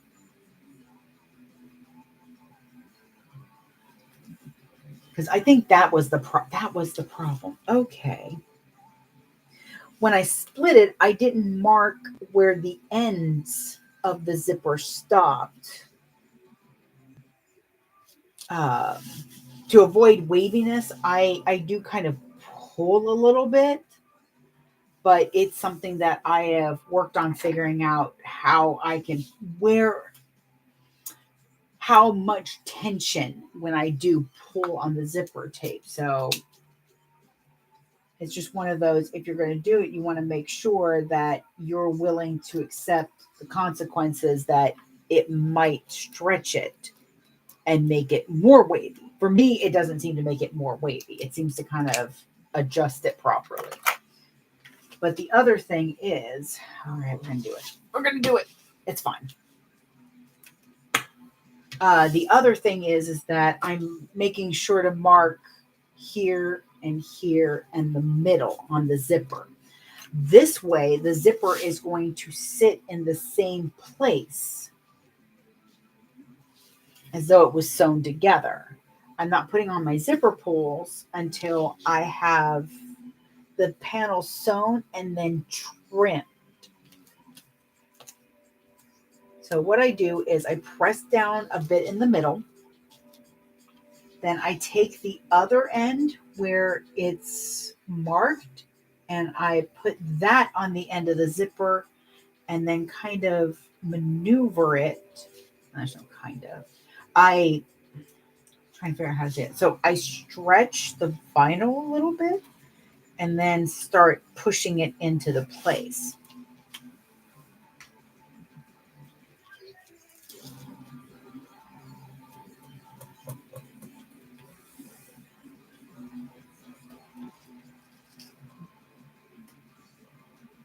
I mean, and make sure you're looking at your zipper. Like if it looks like it's kind of going a little wavy, then it's going to be wavy. So just kind of adjust. So once again, I've got part of the middle in there. I'm going to find my mark. Where that mark, I have a mark right there, and that's where the edge of that is. So I'm going to take that mark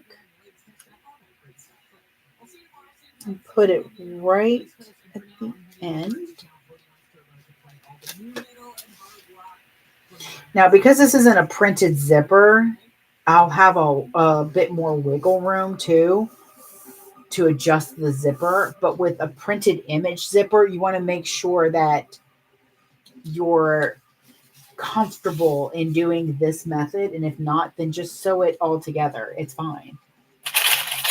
I just like to chain stitch.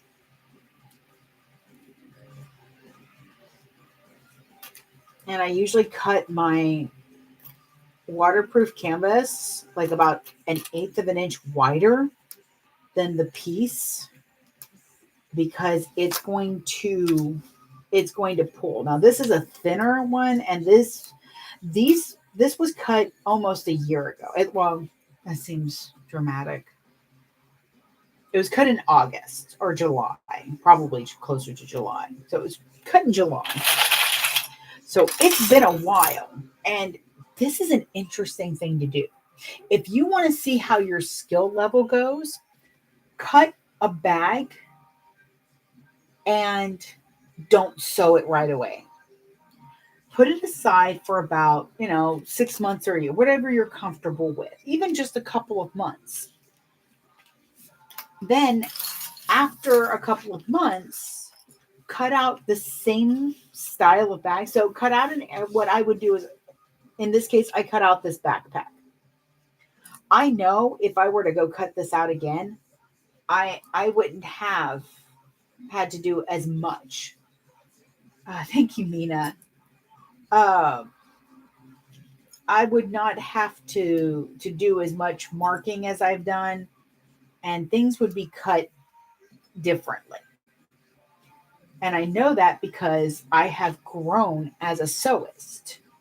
I have learned through trial and error what works, what doesn't work. Also, let me know if that bothers you. That's my clip bowl right there, and I don't know if it's making too much noise when it does. So, I mean, I've been thinking about moving it anyways. So I'm going to sew it 1/4 of an inch, by the way. Again, I sew it 1/4 of an inch. 2 reasons. One, I don't have the foot or the care to get the foot and to change it out every time I need to sew a zipper. I batch sew. I already have to change thread. I don't have time for that extra. The other thing is that I like seeing the zipper. Zipper tape is meant to be pretty. So let's take a look at it. So because of that, I will have to trim my panel down to match my gusset. As I was saying, though, it is very interesting to sew this bag and to see the choices that I would have made a little bit differently, and even just cutting it out. And I like that. I really like it. It's a nice progress report. So you cut out, like with this, cut out a backpack and then don't sew it for a couple of months. then when you go to look at it to want to get your progress report, so cut out the same pattern, so another backpack, and see how you feel about sewing them. You know, what has changed? Have you figured out how to sew it more efficiently? Have you gotten a shortcut that works so great? Have you figured out that, you know, there aren't any shortcuts to that part of it? How does it feel? Do you even like the interfacing that you did?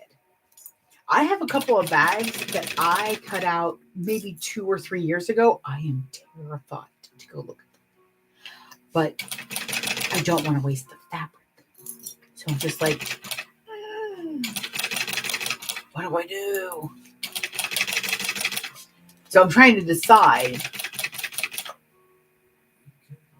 Maybe I'll sell it as a kit to somebody, you know, because the main issue is that I cut them out in their fabric, and I really just don't work with fabric that much anymore. And it's because I like how vinyl is easy to clean. It's a bit more durable. It's not that it even looks better. It just has a better longevity to me. Because when fabric gets dirty, it's very difficult to wash it, as for a bag anyways. Because you're looking at all the interfacing as well. Where are you at? So I'm going to take my seam roller that I got from Hannah's Woodworking. They do have a Facebook page. I do know that. The one I found on Instagram is not the same Hannah. So I was like, oops. They're like, that's okay. I'm like, well, I followed you anyways because you have some really nice stuff. So what I have is I've got that pressed and creased, but I'm not going to pull it over just yet. I'm going to take the back of where the vinyl is right here, and I'm going to start to push that seam and fold it. See? So I'm taking the zipper and the lining. There we go. Taking the zipper and the lining, I'm holding it in the other hand, and I'm pushing that seam down. I'm just kind of sliding down. This will also let you know how your zipper's sitting. Okay. Then I'm going to take both of those. I put it on the table sometimes helps. And I can already tell I didn't do that extra cut on this bag because my lining pulled. So if I don't like really yank it over, it's going to be short and it's not even going to get into the seam allowance. And this is a lesson I learned after doing 5 of these. I was like, holy crow, I've got to adjust that. But because this was cut at the same time, it doesn't have that adjustment. It doesn't have that lesson that I learned. And it's a very interesting thing to have a living progress, well, living is probably, but a physical, there we go, a physical progress report literally telling me what I fixed and reminding me that, yeah, that was a good idea.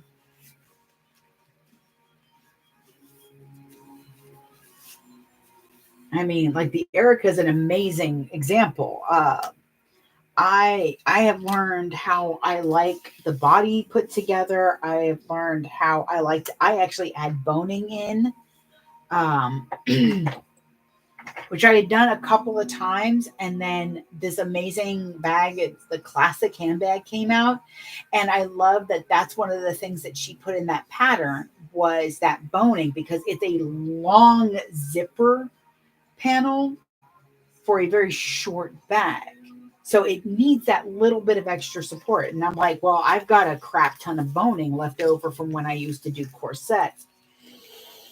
If you ever look at a corset, you're like, wow, that is a bit expensive. I don't think I can afford it. You know what? I bet I can make it myself. No, don't do it. Just don't. And you know me, I don't normally say that. I'm not saying you can't. I'm just saying by the time you buy all the stuff and you do your fourth corset because you finally understand why you're doing those panels that way,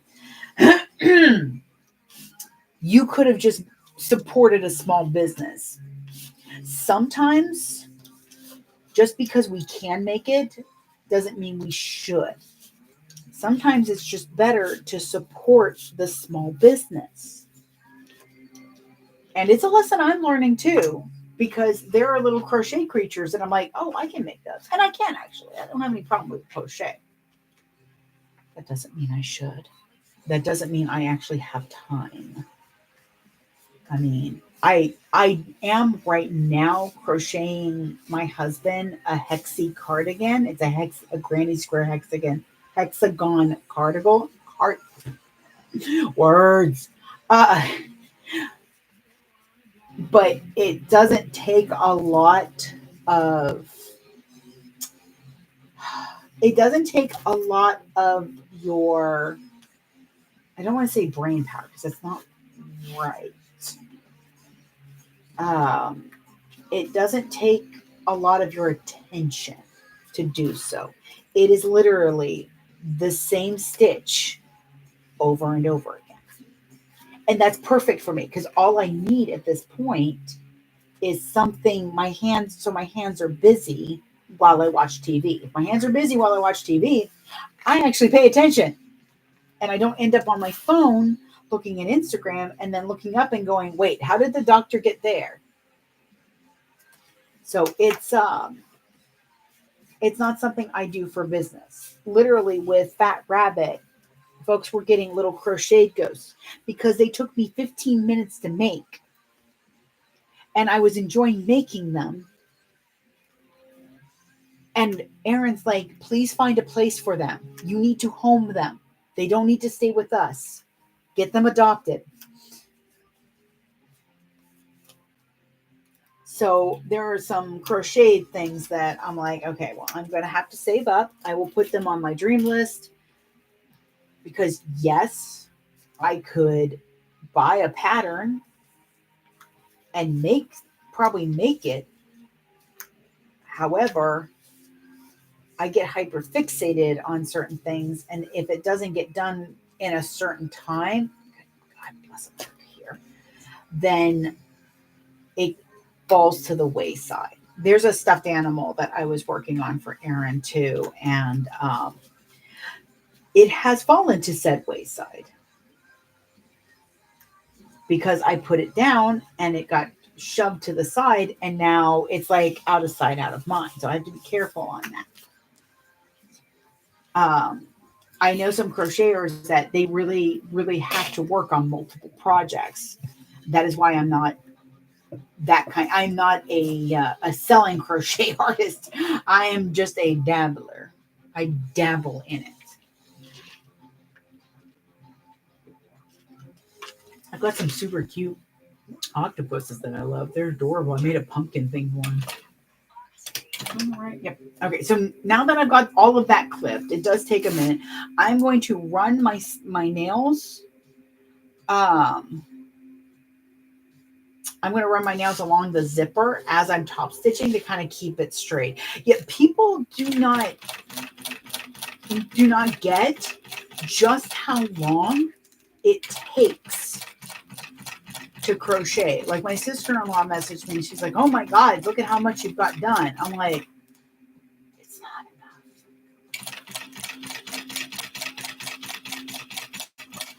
enough. Like I've seen some of these like quilts and blankets and I'm like, no. I tried to make a sheet that was granny squares. I gave up. Part of it was me, part of it was the pattern. The pattern had some assumptions of level of difficulty that were not made aware of in the listing. That's fine. That's on me. It happens. Did I leave a nasty review? No. I did message them and say, hey, in your area, just so you know, you might want to put a level of difficulty for that. It does help us understand if this is a dream that will never come to pass, or if it is attainable or not. I really wanted that sheep. It was so cute. I think I just picked also wrong. There were just a lot of mistakes made, mostly on my part. Because it is a super cute sheep. She's got a lot of little animals that are... Sorry, I'm listening to Charlie's bell go everywhere. Yeah, she's got a lot of those animals. I like the no-sew creatures the most.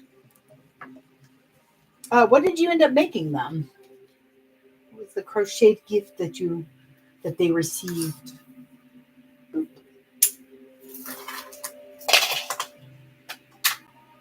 I guess that clips on the floor forever. Trying to be better, not just not leaving clips on the floor. So awful. I stepped on them, or Charlie carries them off, and then I find them everywhere. He's got like 50 egg pieces, those Easter eggs, because we use them with Dragon Con Swag and Seek to hide little creatures in. Last year was a Shabbat. This year, fingers crossed, it's going to be tiny Thunder Chads. This thing's not Thunder Chads, it's like Thunderbots or something like that. The fat dragon from the D&D movie. Of course, that is awesome. That is so cool. Or is it a body part? And you're just keeping it clean, which I am very okay with. A peen, I think is what they're also called. Oh, goodness. There's an intimacy coordinator that I follow on here, and she's fantastic. I absolutely adore her. She's so adorable. During the actor and writer's strike, she couldn't really, like, she was in solidarity with them. So, am I still sewing? Oh my God, what? Well, come on. Come on. I love you too, little buddy. So she was crocheting different body parts. It was hilarious because she made the little ones and then she made the big one.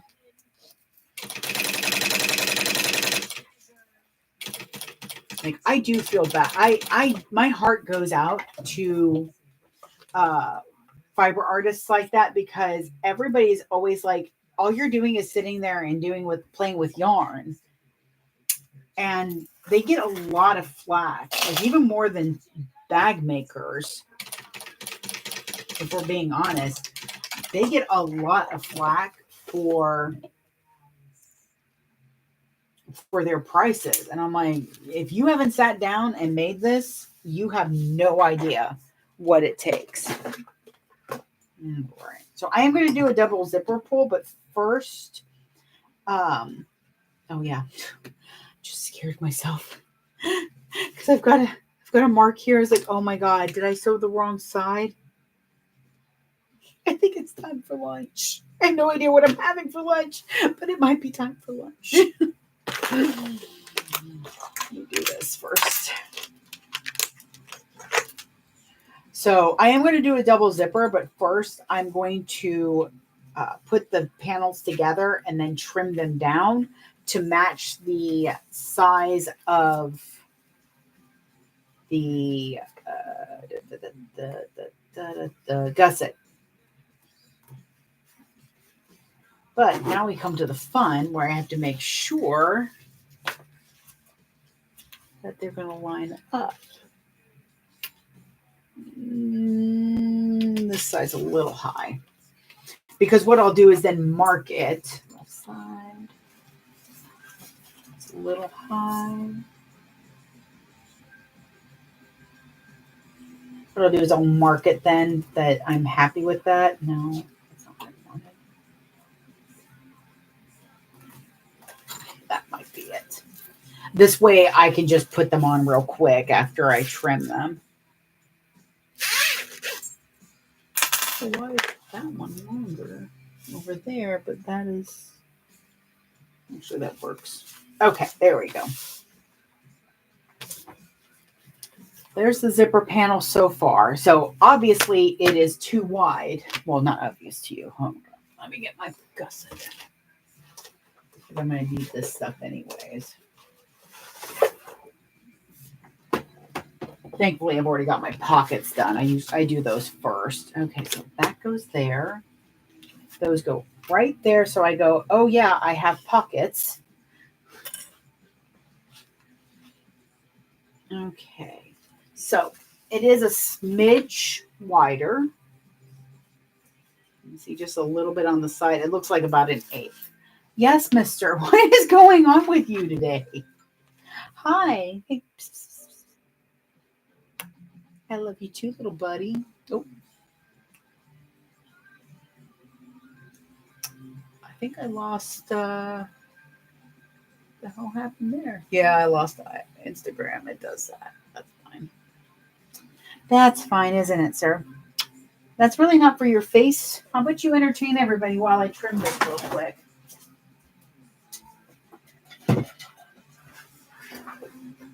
No, no, that's my chair. Here. Here. Now it's the Charlie show. So what I'm doing is I've brought it over to my cutting board. I'm just going to double check what the actual length is. Okay. And then I take half of that and I put that mark right down the center of the zipper with my ruler. And actually, I forgot that this ruler is like the perfect size. I can do both sides at the same time. Nice. But I'm not going to do both sides because I get awkward cutting that. Okay.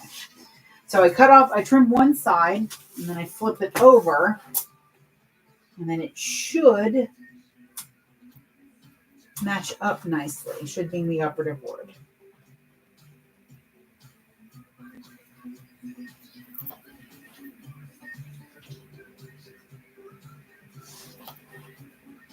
What are you doing over there, you little weirdo? I love you, buddy, but sometimes you're just so weird. Huh? Are you so weird sometimes?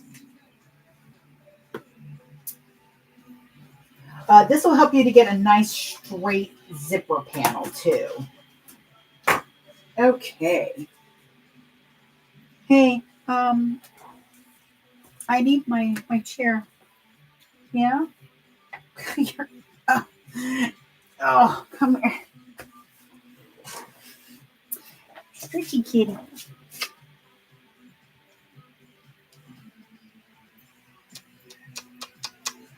Yeah. There you go. Hi. Thank you for playing. Okay, bye-bye. All right. Boop. Yes, I know. Purr. I'll take a little nap with you later, okay? I promise. It won't be much of a nap, probably. So I'm already like, but I could be doing this and this and this. Okay, so the next thing to do is definitely to make sure that your zipper pulls are on. And once I get these zipper pulls on, I am actually going to go ahead and end the live because I do need to get some lunch. It is noon.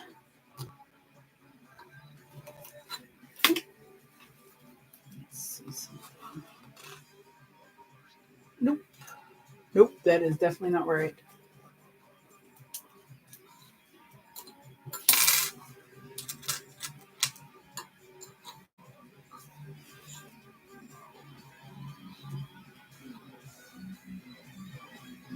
Come on, you.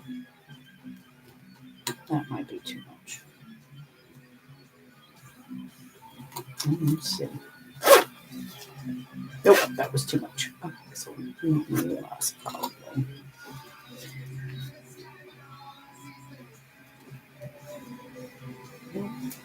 Almost. Come on. Nope. Nope. Oh, I don't know. Okay. First of all, let me get.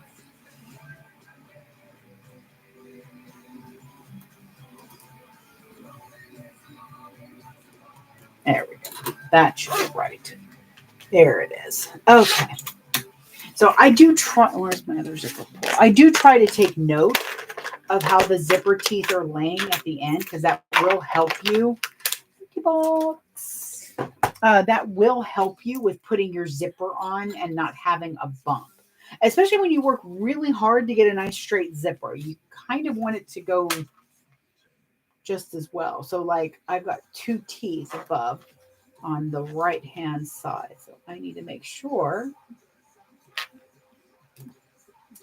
that I don't go overboard.